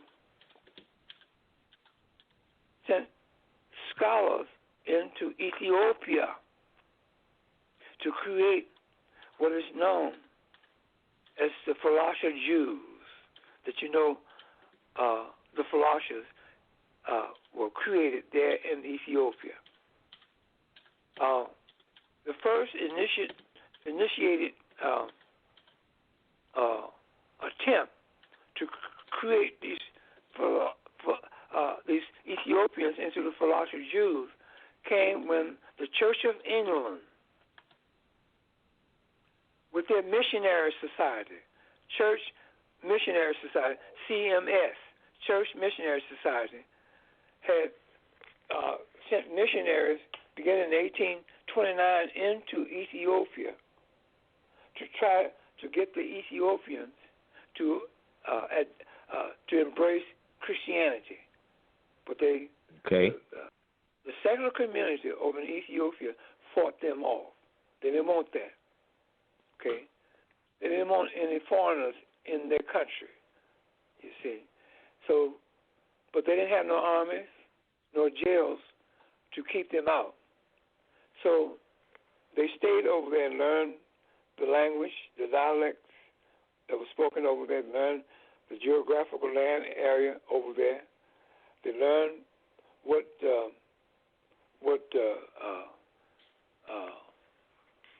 things that they have over there, that they grew over there, and they learned the things about the Ethiopians. So in 1855, the British government appointed Elijah Gassa, Gassa, to be the first emperor of Ethiopia. That was in 1855. And Samuel Gobat, who headed that missionary society, to try to get those Ethiopians to embrace Christianity, asked Biro II, which was an Ethiopian, could he bring Christianity into Ethiopia? He says, yes, you can do that as long as you don't bring no preachers over here. That was in 1855. 5 years later, the Church of England, under the CMJ Society, the Church Missionary Judaica Society, sent Henry Aaron Stern into Ethiopia, and he went among the Gala tribe over there in Ethiopia. And the Gala tribe, he wanted to convert them into a Jewish tribe, which they called the Falashas. That was the beginning of the Falashas. You see? That was in 1860. And there's other stories that's attached to that endeavor in 1860, but I'm trying to focus on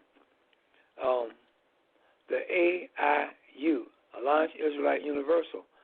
Now, in 1868, 8 years later, the AIU sent Joseph Halevi, a Jewish scholar, a Zionist Jewish scholar, into Ethiopia, and he further indoctrinated those Ethiopians over there.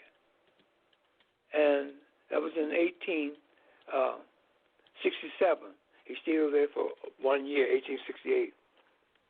And he began to continue to indoctrinate the Ethiopians into accepting what is known as Messianic Judaism. See? And then the same Zionist organization sent another AIU agent by the name of Jacques Faithlovich in there to continue to make sure that the indoctrination of these Falasha Gala Falasha Jews will continue and become rooted over there. His name was Jacques Stapledich. He came over there in 1868 and stayed over there until 1955 when he died. See, so that is something that we should know of the history that is connected to our people, where we won't be in a guessing game or in darkness anymore. So that's what I wanted to bring out at this moment, Brother Tarhaka. Okay, well, Dr. Williams, I certainly appreciate it. And what I'm going to do is take one more little break. And when we come back, we can continue our dialogue. Okay? Okay. All right. Ladies and gentlemen, we'll be right back. We have our illustrious brother, Dr. Walter Williams, author of The Historical Origins of Christianity and also author of The Historical Origins of Islam. We're going to take a little break, and we will be right back. So y'all hold on, don't go nowhere. The number to dial into the broadcast is 310-982-4184. Press 1 on your phone. That'll give me an indication you got something to say. I'll let you in. Now, we got my brother on here right now. If you got a question, now's the time to ask questions. Even when it comes to, look at the areas of activity. When it comes to religion, what? Black church. Yet, if you run across a white person, he'll say Christian church. And then the black person say, oh, yeah, well, my church is Christian. You know, it wouldn't be a church. You know, I was raised up in the Christian church. You say, yeah, but people call it a black church. Well, you know, that's just an expression that we use. We who? We Christians? How come white people ain't packing in your church? You got thousands of them. Is there something inferior about your religion? They come and take a look and say, oh, I can look at your religion and tell it's invalid. Therefore, I'm not coming to your church. It's a church. It's a Christian church. And I'm a white man, and I called it a Christian church. But when I came over there and took a look, I saw black people in that church, Christian church. And so, hey, that's a religion of another color. Oh, yes, that's a religion of another color. That has nothing to do with me. That's what that white person is saying. Otherwise, white people would go to any church that they saw on any corner when they moved in a town. And they would say, oh, there's a church down on the corner, so, you know. But somebody says, oh, but that's a black church. Oh. Yeah, but it's Christian hell, you know. That's a black church. That's a different thing altogether. No, I ain't going down there. For what? They don't have nothing to offer me. Well, they got the same Bible. I don't care what they got to say. They ain't got the same color I have. Got that?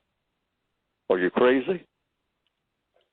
And by now, they probably don't want me in there anyway.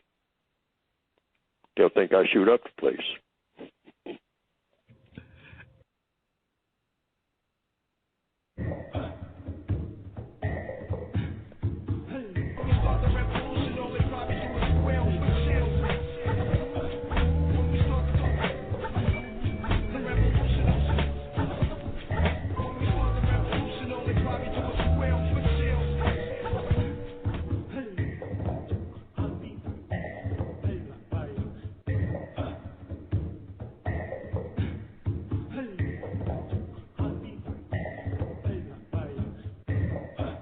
What are the white supremacists doing now?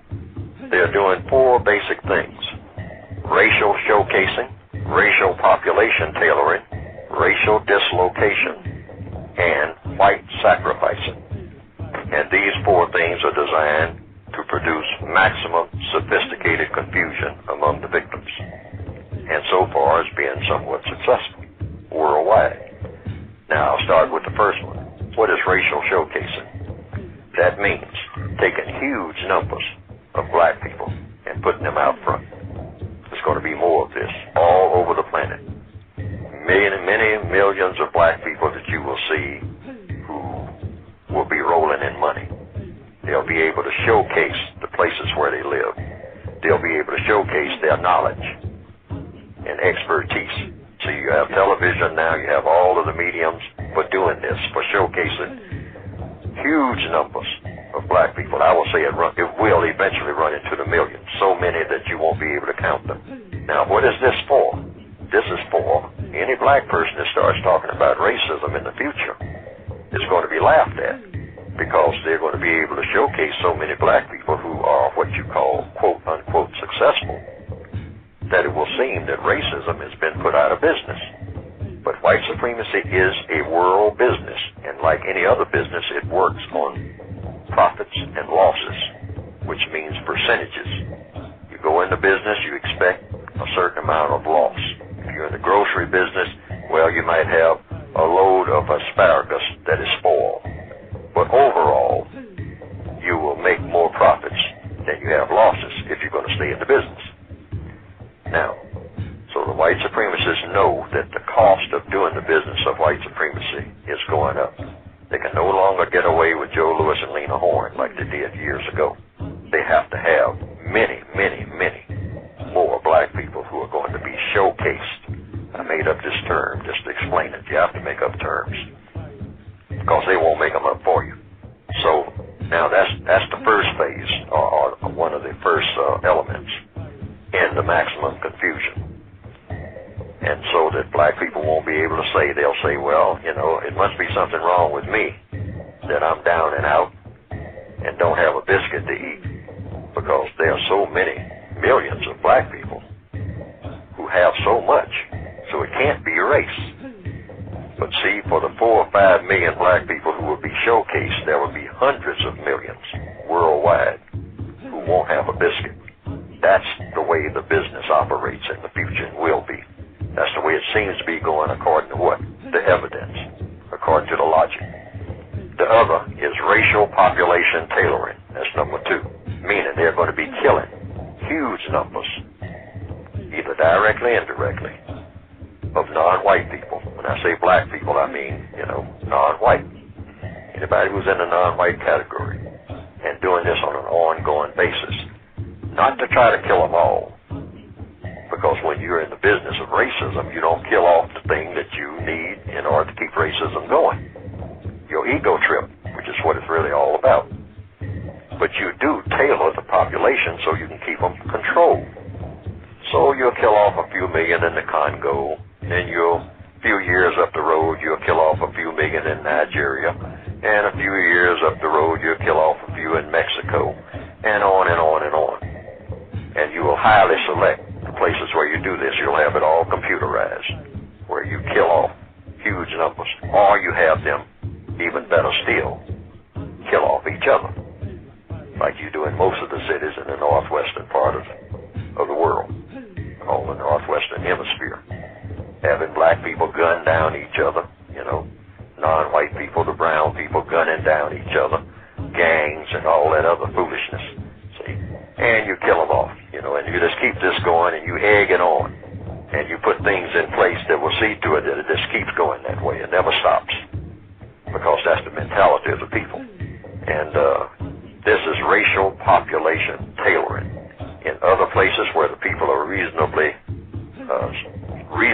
sane, they don't have a tendency to kill off each other, then you do things like dry up the water, or poison the rivers, dump toxic waste. There's all kinds of ways to do that racial population tailoring. All right, then the other, number 3, is racial dislocation. Keep them moving. People who are forever on the move through eminent domain, urbanization, urban renewal, gentrification, or, here again, drying up the river. You build a dam 800 miles up, and the river seals off the water behind the dam. I mean, the dam is sealed off, the river is sealed off behind the dam. So that means that all the people down in the valley there, they don't get any water. They need water. They depend on the fishing industry. So now they have to come and work for you, because there's no more water there, no more fish. And you give them minimum wage and a promise for the future as long as they look up to you. So they'll know they're completely dependent. but keep them moving. If a black person in the Northwestern Hemisphere starts getting that second-generation house, then you come through and say you got to build a highway. That's the technique. Now, these are things that you asked about how the white supremacists operate. These are the ways that they operate. The white sacrificing is the fourth. And this is, here again, all four of these things are for maximum sophisticated confusion among the victims. So you're not confused. You're keeping your victims confused. So you have white sacrifices, meaning it's kind of parallel to the racial showcasing. But these people in this case are white. Like in any army or any military operation, you know you're going to have some losses. So some white people are written off under the system of white supremacy. And a lot of white people are aware of this. They don't like it, but they're told that this is the cost of doing business. Just like a person who goes into the army and knows full well you might get killed, but it goes with the territory of trying to defend your bigger operation. So white sacrifices mean you'll have more and more white people on park benches, more and more white people begging on streets. They will be greatly visible. But what you won't pay attention to, because black people never pay much attention to what white people are doing, we just watch each other. See, they know that. You'll be passing millions of white people who are doing well on any city street. And for the handful of white people who have fallen through the cracks, you might say, sitting in front of the subways or begging in front of these delicatessen, for the handful that you see doing that, up under the bridge and all like that, it will give the illusion that it's not about race, that white supremacy is officially out of business. So there will be more of these white sacrifices, and they will be greatly visible. But compared to the number of white people who will be prospering, it will be very negligible worldwide. Now, those are the four maximum sophisticated confusion elements.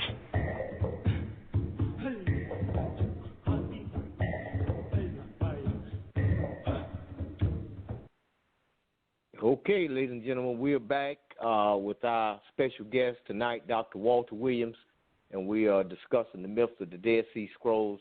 And the phone lines are open. All you have to do is dial in to 310-982-4184. Press 1 on your phone. That'll give me an indication that you have something to say. We're down to the last hour. Dr. Williams, are you still with me? Oh, yes. I'm here, Dr. Tarhaka. Okay.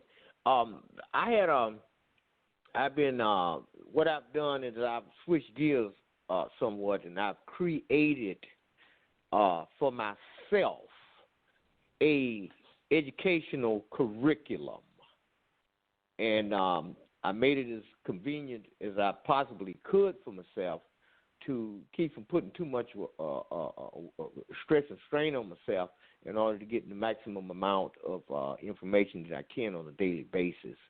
And so I divided it up into my chalkboard and DVD disc and books and paper and pencil.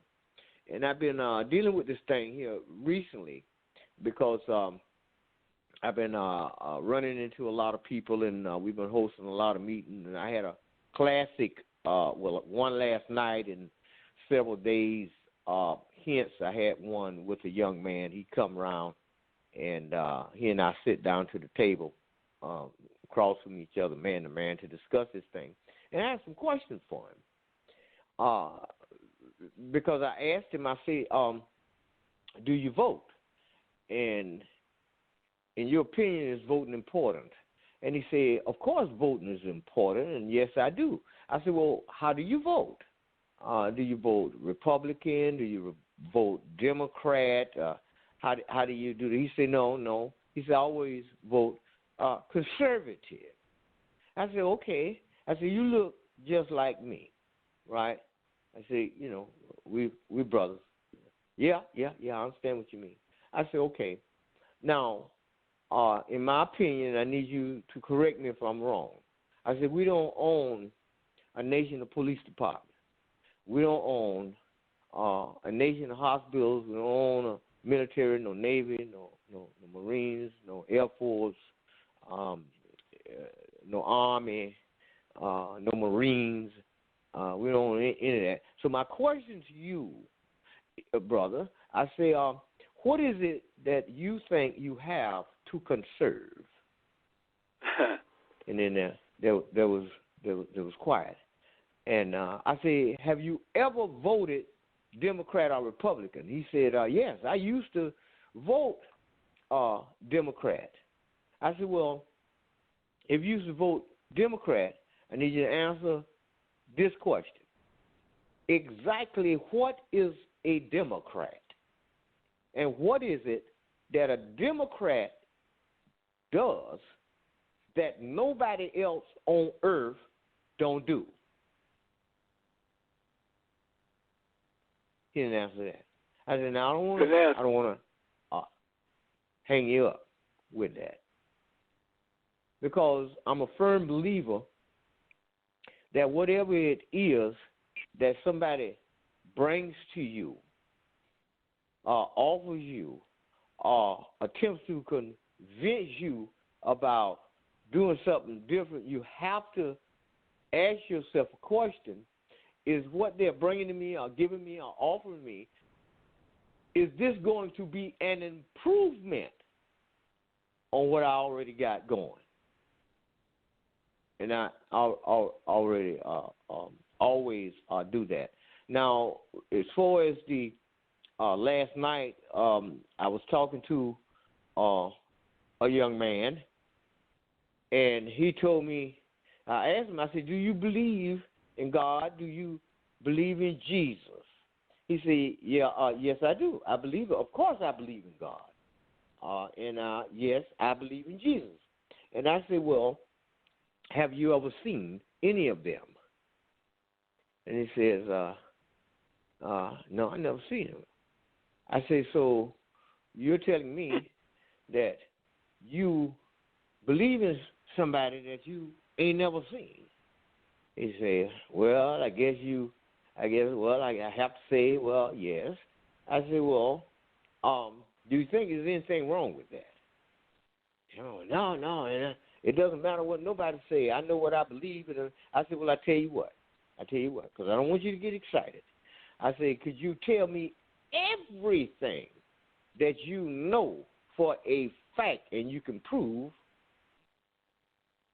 beyond any shadow of a doubt about Jesus or God outside of your Bible? There was a long, long pause. It is one of the most remarkable things in the world. I say, why don't you try just looking at things realistically, and then let's look at the background and all of that. If you say you believe in God, well, who and what is God? If you say you believe in the Bible, well, where did it come from? When did it come into existence? Who wrote it? Where did it come from? Because in my opinion, and I told him, I said, hey, man, in my opinion, and I don't mean no harm. Don't get me wrong. I'm not trying to trap you. I'm just trying to ask a few questions, and I need some answers. I just want to be real about this here. If you tell me you believe in something, the least you can do is be able to explain to me what it is that you believe in. That's just the way I see it. If you are a Republican, well, what is a Republican, and what does a Republican do that nobody else on earth don't do? If I ask you, where do you come from? From where are you a native? Where's your origin? Where did you come from? I want an answer. And if you can't give me no answer, then I have another question. And so I asked him, I said, well, how do you think the people would treat me if I came to your church? He said, well, I know for a fact they'll put you out. I said, you think they'll throw me out? He said, oh, I know they're going to throw you out. I said, so now, why do you say they're going to throw me out? He said, because the question that you answered me, they don't want to hear that. They just want you to come there and believe. I said, well, in other words, you're telling me that if you invite me to your church and I go there, I have to leave my brain at the door. He said, well, I wouldn't put it like that. I said, well, show me how you're going to put it. Tell me how you're going to put it. You know what he told me, Dr. Williams? He told me I was giving him a headache, and he's going to have to go home and lay down. I said, well, okay, well, let me let you out. So you could, it was amazing. Yeah, but I mean, if you're going to, see, because this is the way I see it. All right. Okay, I'm born into this world. I was born with everything that I still have today. I don't have any tattoos, no piercings, no paintings on my body.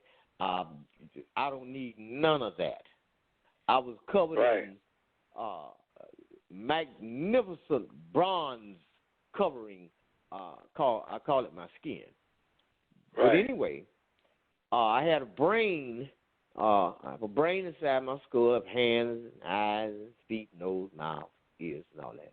And everything that I deal with, I have to deal with it through thought, speech, and action.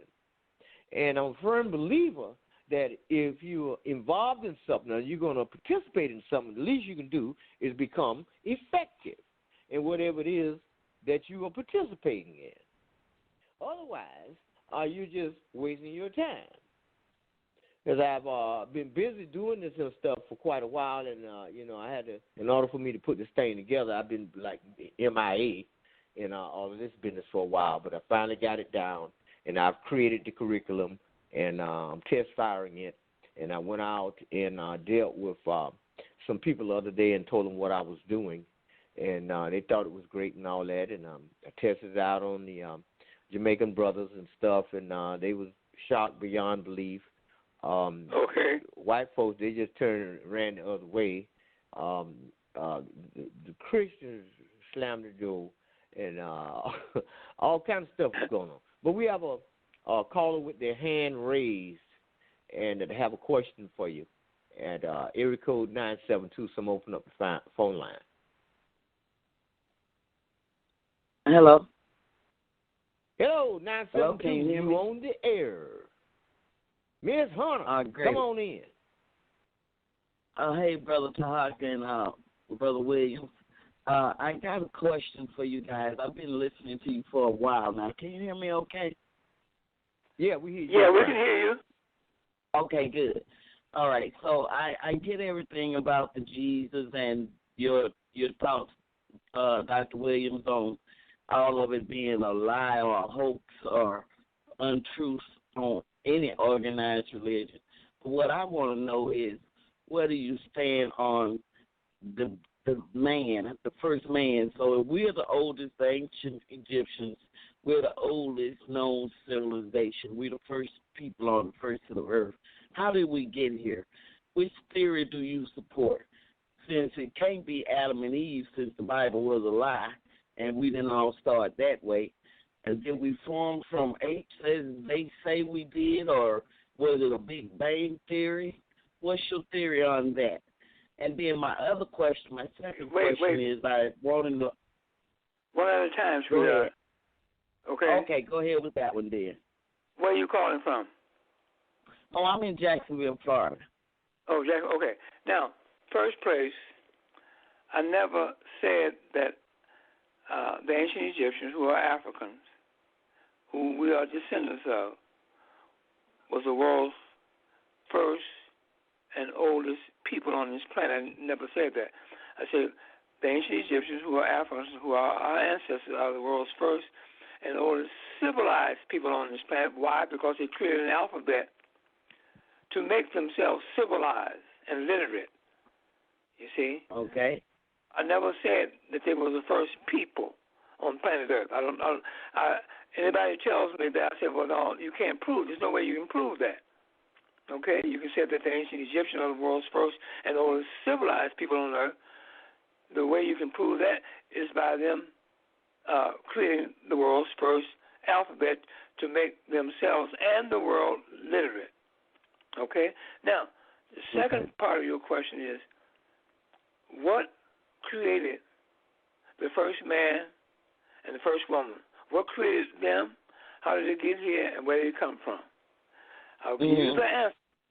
The answer is no human on earth can give you that answer, because that answer lies in this answer. It's called a mystery of life. No human can tell you that, where they came from, what created them, etc., and how they got here on planet Earth. Okay? No matter what school you have attended, how much education you have, how much money you have, what station in life you hold, that question cannot be answered. And I'll tell you why it can't be answered. The second question, what created the sky, the planets, the stars, the moon, the sun, air, earth, water, vegetation, animals, and humanity? The answer to that, no human can give you that answer, because that answer cannot be given, because no human has the ability to give you that answer, and I'll tell you why. Third question, when a person is deceased, where is the deceased person's spirit go after death? I'll give you that answer. Don't know. No human can tell you where the deceased person's spirit go after death. The reasons why we humans or no other beings, if there's any other beings on this planet other than humans, can give you the answer, because no human on earth can tell you how they got here on earth as a human being. I can't tell you or the world how Walter Williams got here. Tarhaka Bay can't tell the world or himself how he got here. And you can't tell me, the world, or nobody how you got here, because your mother and your father are your creators. Your father's sperm met your mother's egg during the course of sexual intercourse. That egg on your mother's, that sperm on your mother's egg started the 9 months of incubation to bring you forth in this world as a human being. See? So you, the human being, and no other human can tell each other or themselves how they got here on earth, how you develop into a human being. How do you can't tell me when your eyeballs, what month your eyeballs popped in during that time, 9 months of incubation. You can't tell me when your toes, your feet, your arms, your legs, so forth and so on came into being. You can't. No human can tell you that. And I can ask you, at what age consciously did you find yourself here on planet Earth? I'm asking you that question. I can remember the earliest memories I had probably when I was about between the ages of 3 and 4 years old. I have memories back to that point. Okay, so from 0 to 3 or 4 years old, you have no memory of yourself, do you? None. You found yourself at 3 or 4 years old on planet Earth, and where were you living at that time? In Mobile, Alabama. So you found yourself at 3 or 4 years old, a human being, living on Earth, geographical land area called Mobile, Alabama, and you found yourself belonging to a certain race of people. Is that correct? That's correct. All right. Now, you can multiply your experience to every human on this planet called Earth. You got close to 8 billion humans walking this Earth as human beings of all races, creeds, and color. The Chinese cannot tell you how he got into China as a Chinese. He found himself in China as a Chinese. The European can't tell you how he got into Europe as a European. He found himself in Europe as a European. The Indian of India cannot tell you how he got into India as an Indian. He found himself in India as an Indian. The African can't tell you how he got into the continent of Africa as an African. He found himself in the continent of Africa as an African people. So that's what I just explained to you is my answer to you, my dear. What's your second? I can accept that. What's your second question? You already answered that too, because it was about what happens after death. I wanted to know your theories on that. Okay. So basically, what you're saying is just people that put out what actually they think that happened. It's just a story. It's just a theory. There you go. Of what they think is what it is. I can think what I want to think just as much as they think what they want to think. If that's in that case, yes. You're right, because a theory is three things you do with a theory. You believe it, disbelieve it, or you're neutral about it. Those are the three things you do to a theory. So exactly. So that's my answer to you, my dear. And you're very smart. I can accept that. And you're very smart to even think of questions like that. It takes a person to go around thinking like you have been doing over the years. You've been a thinker, which is great. I applaud you for that. Thank you so much, sir. And I enjoy your show. Every time you're on, I try to catch it when I can. Okay, well, we're on the last Sunday of every month on this program. All right, got it. You got it? Got it. Got it. Thank you, sir. And I'm going to give my email address out. If you want to email me and further conversation with me, email me and put your phone number in your email. I'll call you back. We'll talk. Just that simple. Okay, great. I'll do that. Thank you. And what's your name again? My name is Sharon. Sharon. Okay, Sharon. And all right, thanks. I want to let you know I love you, and you keep doing what you're doing. All right, will do. Okay, Meow Hotel. Mm-hmm. All right, Sharon, Meow Hotel. All right, thank you. Okay. All right, Dr. Williams, we back. All right. If anyone else have a question or comment for our guest, just dial into the broadcast, press 1 on your phone. The number to dial in is 310-982-4184. Dr. Williams, at the opening of the show, I was, I don't know if you caught it, but I had been stopped by this, it was a little old lady in the grocery store. She got on me about music and stuff that I play on my radio show. And I know you're telling us that, yeah. Yeah, you want me to play some, you don't play no gospel. And challenged me to about, are you scared of it or something? I said, no, I ain't scared of it. Actually, I was just scared of her. But you know. Okay. So I'm trying to determine because whether or not I want to play one of these numbers on here to let her know, because I want her to listen to the broadcast, because she said she listens to my broadcast. Okay. And I can because I yesterday I got outside and I put on me some John Coltrane, some Dizzy Gillespie, and I played me some of that, and then I played some classical music. And the other day, I played some gospel, and I played some R&B, and played me some jazz. I just love music.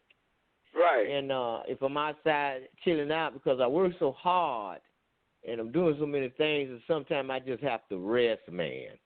And when I rest, right, I cut on my little music, and I sit there and I listen to what I want to listen to. I'm not out in the streets trying to hurt nobody. I ain't trying to kill nobody. I ain't robbing nobody. I ain't doing none of that. I just want to have a little peace to rejuvenate. And but she caught me. So what I'm going to do, we got 35 minutes. I'm going to play a little tune just for her. And so just in case I run into her again, somewhere, she won't be able to say that I'm an enemy to that particular music, because I'm not. Just because I don't listen to it all the time, I don't walk around in my house playing nothing about some stuff but I love music. But anyway, hold on a minute. We'll be right back. Spiritual QC from Tupelo, Mississippi. The Spiritual QC from Tupelo, Mississippi. Live in Birmingham. Glory. Hallelujah. Spiritual QC.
ladies and gentlemen, we're back. Our special guest is Dr. Walter Williams, and tonight's broadcast is in regards to the myth of the Dead Sea Scrolls. Dr. Williams, you still with me? Dr. Williams. Oh, yes, I'm still, Brother Tarhaka. Okay, all right. So I got that accomplished. She can't come at me with that no more because I done it, and it's there, and now we can we can move on. I went into the same store a few days after that. Well, I was going in the door, and there was another older lady walking out the door. And I said, good morning. She said, good morning. And she said, to be honest with you, it's not a good morning. I said, well, okay, well, what's the matter? She said, I'm hurting all over. She said, my arms and my legs and my feet. She said, I'm just struggling because of my joints is hurting and this and that and the other. And I said, well, I'm going to go into the store right now. I said, but I don't know what to tell you because I don't know what to tell you, but I hope you get better.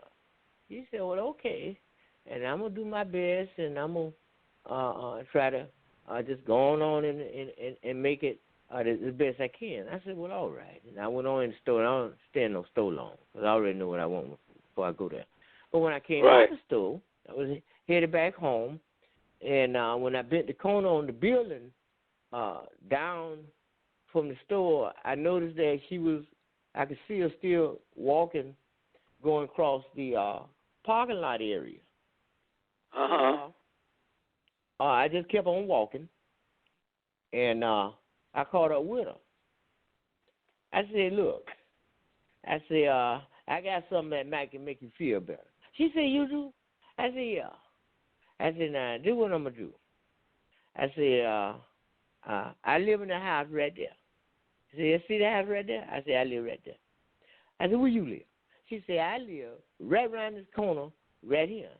I said, I tell you what you do. I said, you go right there and stand up in that corner in the shade because it was hot out here. We in Florida. She said, I ain't got to stand right there. He said, but I can walk with you to your house. I said, no, because I ain't finna walk. I said, I'm finna start running. I said, you stand right there and I'll be right back. Because I'm going to have to hook this stuff up right quick and I'll be right back. I said, you going on over there. So I started running, and I ran home because, ran across the railroad track. There was a house in that across from it. And ran up in the house and got her some Harry Tacky fruit. I just grab the jug that I already had that I made for myself. And I come out, and when I come out, I ran back up the sidewalk. I didn't see her. And then I looked to the right, and she was walking down the sidewalk. So I run down there. I said, all right, I got it. I said, this is it right here. He said, what is it? And I tried to explain it to her. He said, I ain't never heard of that. I said, well, we ain't got to hear about it. I said, let's get this mission solved. He said, all right. So she went in there. She had a nice, beautiful home. She went in the house, and she come back out with a plastic cup. I said, give me the cup. And she gave me the cup, and I pulled some out in the jug, and I drunk it down. And I gave the cup back to her and screwed the top back on the jug. I said, now, you take this here. And I said, you make sure you ain't got nowhere to go. You drink as much as your belly can hold. I said, I want you to fill it up. And after that, you just drink a glass of it a day. I said, when the water goes down, I said, just put some more water in it. And I said, you'll be all right. Well, needless to say, about 11 o'clock this morning. Now, this was like, maybe about 4 days ago. I was going back up the road, and I I heard, before I got to the corner, I heard a whole bunch of laughing. And I turned to the right.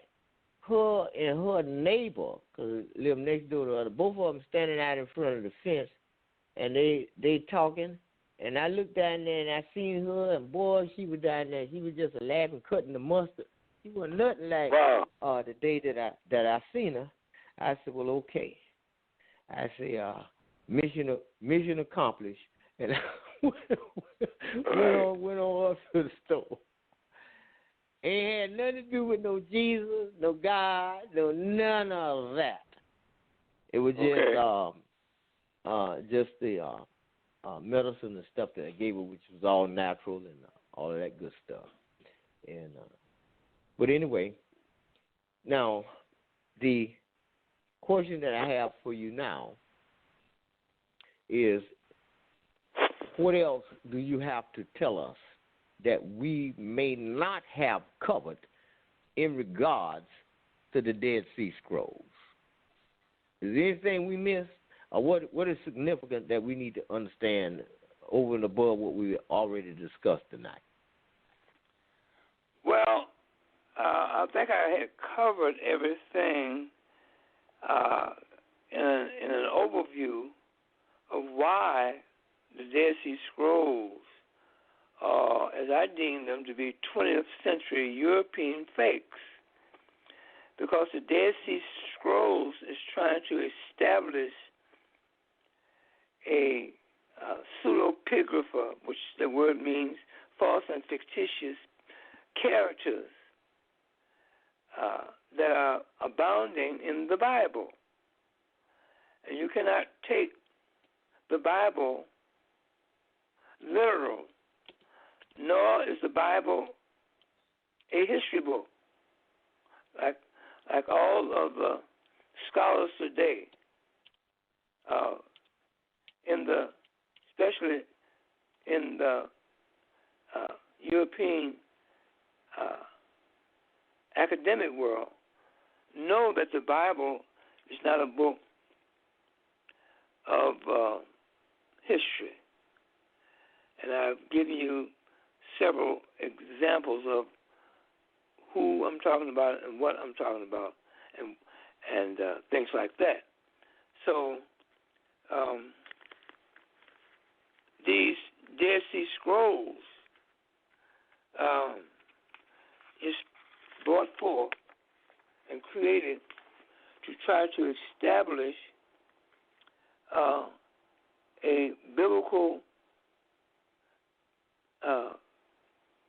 people by way of trying to make characters people coming from the Bible, you see. Mm-hmm. And so if they can understand that, then they have a good understanding, which I try to give them, and along with history, as to what I'm saying and the reason why I said what I said. So these scrolls are supposed to be fragments of the books of the Bible, of the Old Testament, except for Esther and the book of Nehemiah. So throughout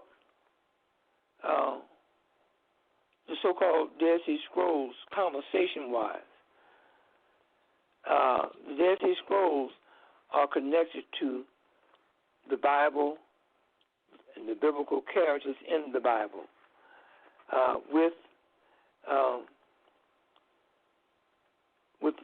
Hebrew letters, and I explained about the Hebrew letter, where you can find this Hebrew letter or letters that are taken from the hieratic demotic of our ancestors' alphabet that they created to make themselves literate.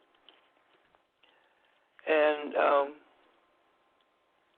so those are the things that I want the listening audience to take away from our conversation tonight.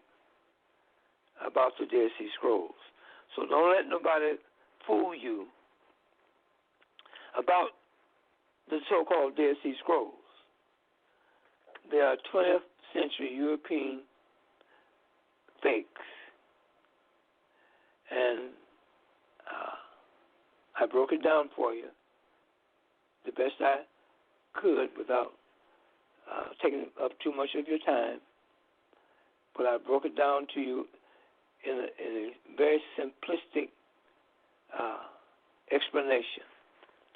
So that's what I have to say about the Dead Sea Scrolls and the discussion about the Dead Sea Scrolls that we are having and at this very moment, and that we had when we opened up the show with almost 3 hours ago, Brother Tarhaka.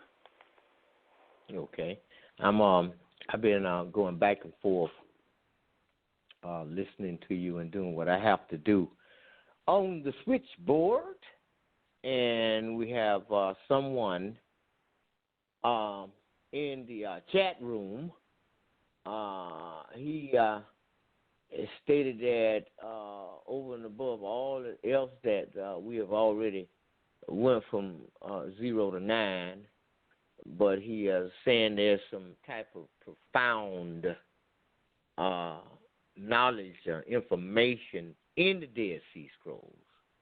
It seems to me that it has escaped them, that this same thing is a fraud, just like a lot of other stuff, because, Dr. Williams, when I first moved into my home, on day one, in 2005, I had, when I moved in, everything was settled, everything was all right, and I had the cable people come around and hooked up the cable and all of that stuff.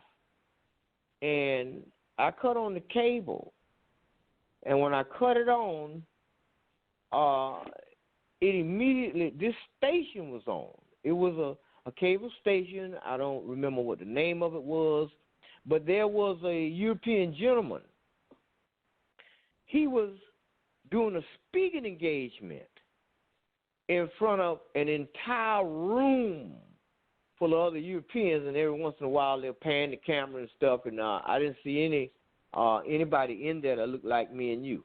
But what this gentleman did is he was doing a PowerPoint presentation with slides, and he was dealing with prehistoric finds. And he took, and I sit there and I looked at him, I was watching, he took each man, the Neanderthal man, the Piltdown man of England, the Gamma Raw there, all of them, I can't remember all of them off the top of my head. But he brought out all of the information on each one of them and proved beyond any shadow of a doubt in my mind and in the mind of the looking audience, because they looked like they was like a bunch of whoop dogs. They looked at like they was beat beyond imagination with the information that this guy was putting out, and he was proving beyond any shadow of a doubt that all of it was a lie. When he got to the one, and the most shocking one to me is when he got to the one about the Piltdown man of England. He said what they did was they went to the mall because they had a funeral home down the road, and they got a skull out of there and brought it down there in the side of a dish, dug a hole, stuck it in there, and let it stay down there for several months, and then came back down there and dug it up and start calling people about the latest discovery. And then the next thing you know, the media done got a hold of it, and they come out with the Piltdown man of England.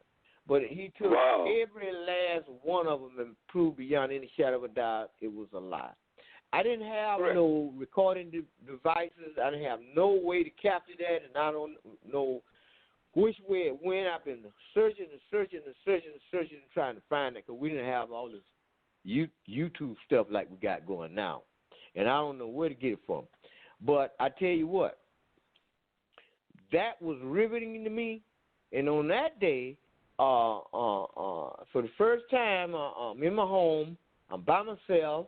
I got stuff to put up and all that right there. But when I seen that right there, that rocked me beyond the bounds of human sanity right there. Wow. I could not believe it, because I had been miseducated in the school system until they throwed me out of there.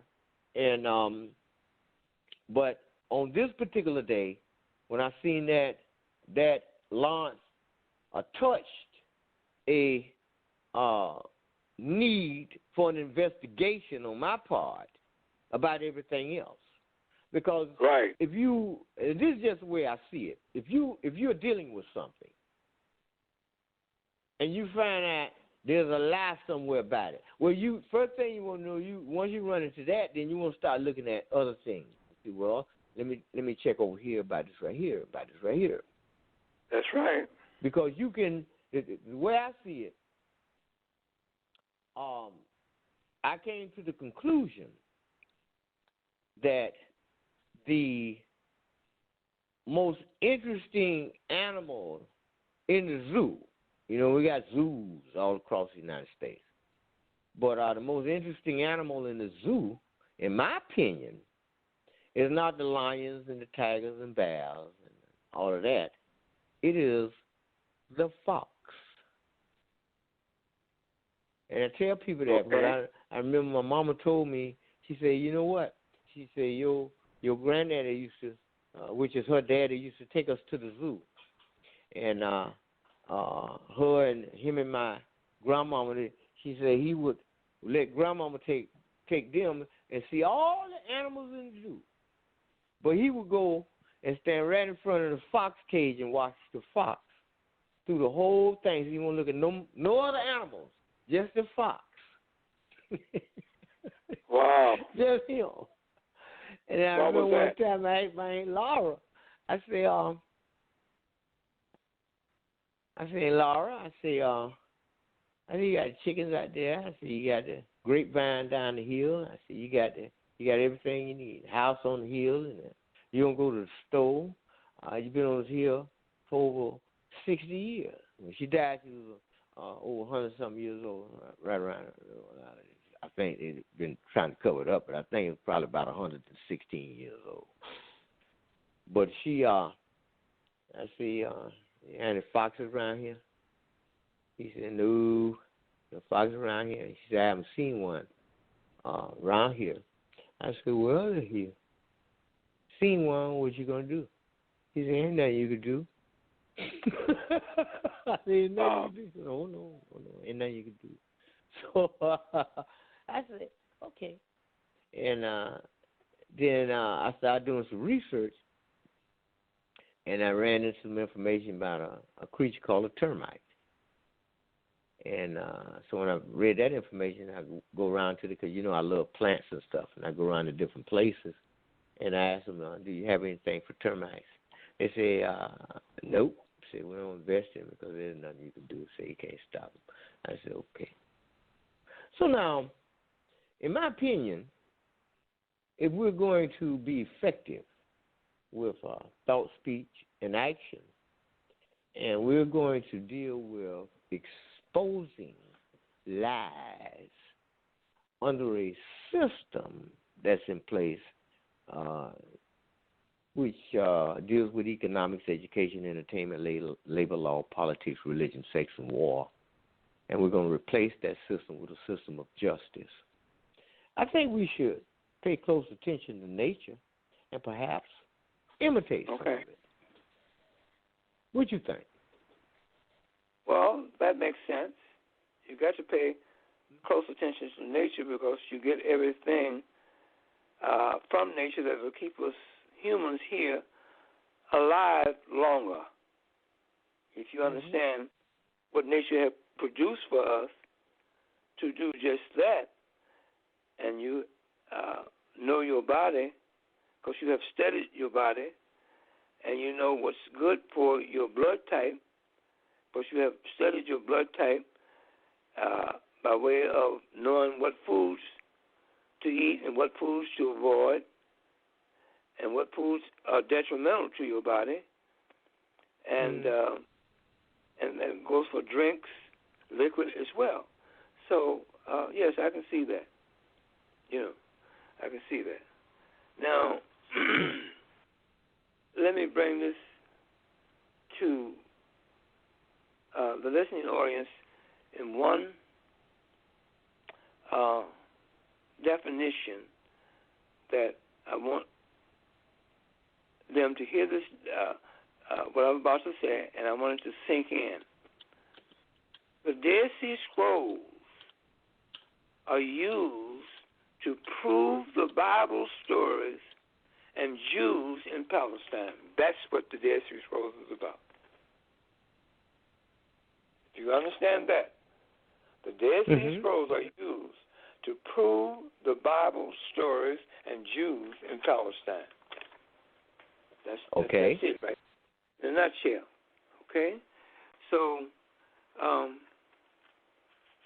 I want to, before we close out this program for the evening, which we had a very informative program, I think, and I hope the listening audience got some information from tonight's broadcast that will enhance and advance and expand their knowledge base.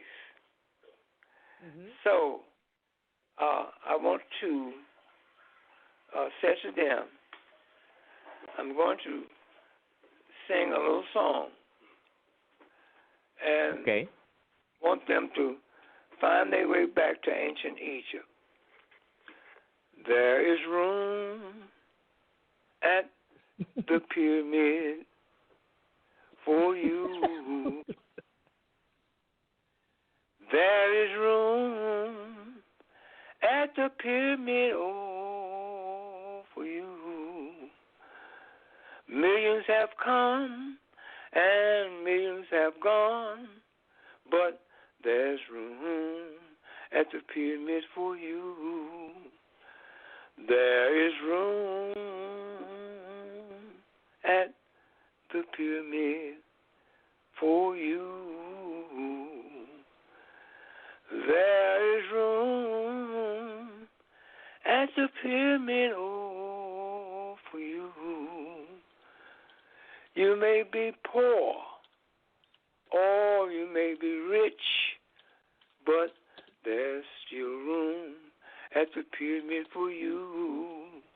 So what I'm saying, Brother Tarhaka, to our African listening audience, we as an African people living in the United States of America are descendants of the greatest people that has ever walked this earth.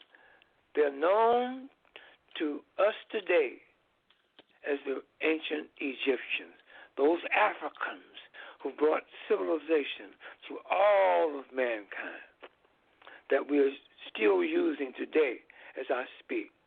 So we are descendants of these great people. We are living in this country called America, and we've been taught away from that. So I want you to know, I want you to find your way back, you African people living in the United States of America. I want you to find your way back and claim your greatness. We're so great that every day you carry in your wallets, your purses, and your pocketbooks the greatest monument that has ever been built by man. If you look in your pocketbooks, your wallets, your purses, at this very moment that I'm talking, and look at the back of the dollar bill that you carry every day, and you'll see the greatest monument built by human beings, by man. And that monument on the back of the dollar bill is the pyramid. That pyramid with that eye at the very top. That's the position that we, as an African people, belong right there because our ancestors built that pyramid. You see? And that pyramid, the very top on the dollar, it's got a round ball of the sun. We are children of the sun. We're the greatest people that ever walked this earth because our ancestors, those Africans, left us an immortal legacy to be just that and to claim that greatness. Our greatness is lying in the continent of Africa unclaimed. We have to find our way back to ancient Egypt, in the continent of Africa, in Egypt, where our greatness is lying unclaimed, waiting for us to come and claim it. We have to have a nationality. We have to have land identification. We have to identify with land. We as an African people live in this country, been taught away from who we are and our greatness as a people by the Europeans who created the school system that taught us away from that. Because the moment that you claim your ancestors, our ancestors, as being the ancient Egyptians, white supremacy is over with. It's over. See? Because that's what they have been trying to keep us away from. That's the reason why they set up laws against us. They've done everything to dehumanize us. They've degraded us in all manners of life. But we're still here. And we're still talking about we're descendants of those Africans known in history as the ancient Egyptians. So we are African ancient Egyptians. Don't look into Egypt today, because Egypt today, you got occupiers over there, those white Arabs. They are the occupiers of Egypt. We are the descendants of the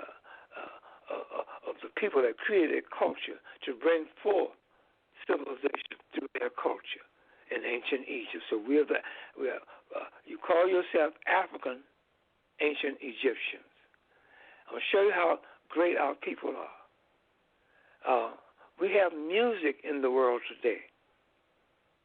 It would not have music in the world today if it wasn't for our ancestors creating the alphabet. The first 7 letters of the alphabet that we use every day are the first 7 letters of the musical scale. Do, re, mi, so, fa, la, ti. Do. Okay? That go back into your alphabet. The first 7 letters, A, B, C, D, E, F, and G. That's the musical scale. If it wasn't for our ancestors creating that alphabet, the world would be void of music. We would have no music. The world's first musicians came out of Egypt, out of that culture that our ancestors created over there. And the world's first musicians were women, females. They're the first musicians. So I want you to know that. If it wasn't for our ancestors creating that alphabet, we would not have music today, because that's the foundation of the musical scale that came out of there. And you can take those 7 notes, and you can create more notes with the foundation of those 7 notes. In other words, you can make those notes sharps, or you can make them flat. That gives you additional sounds, and you can use that, which has been used in organized music. They're the first musicians on earth. I want you to understand that how great you are, how great of a legacy that our ancestors left us to make us great. So all we have to do is claim and tell the world that we are Africans, ancient Egyptians. See? That distinguishes us from those Arabs over there who live in Egypt and saying that they are Egyptians, which they are. They live over there. But their ancestors did not build the Great Pyramid. The ancestors did not bring literacy and the alphabet to this world. The ancestors did not bring music.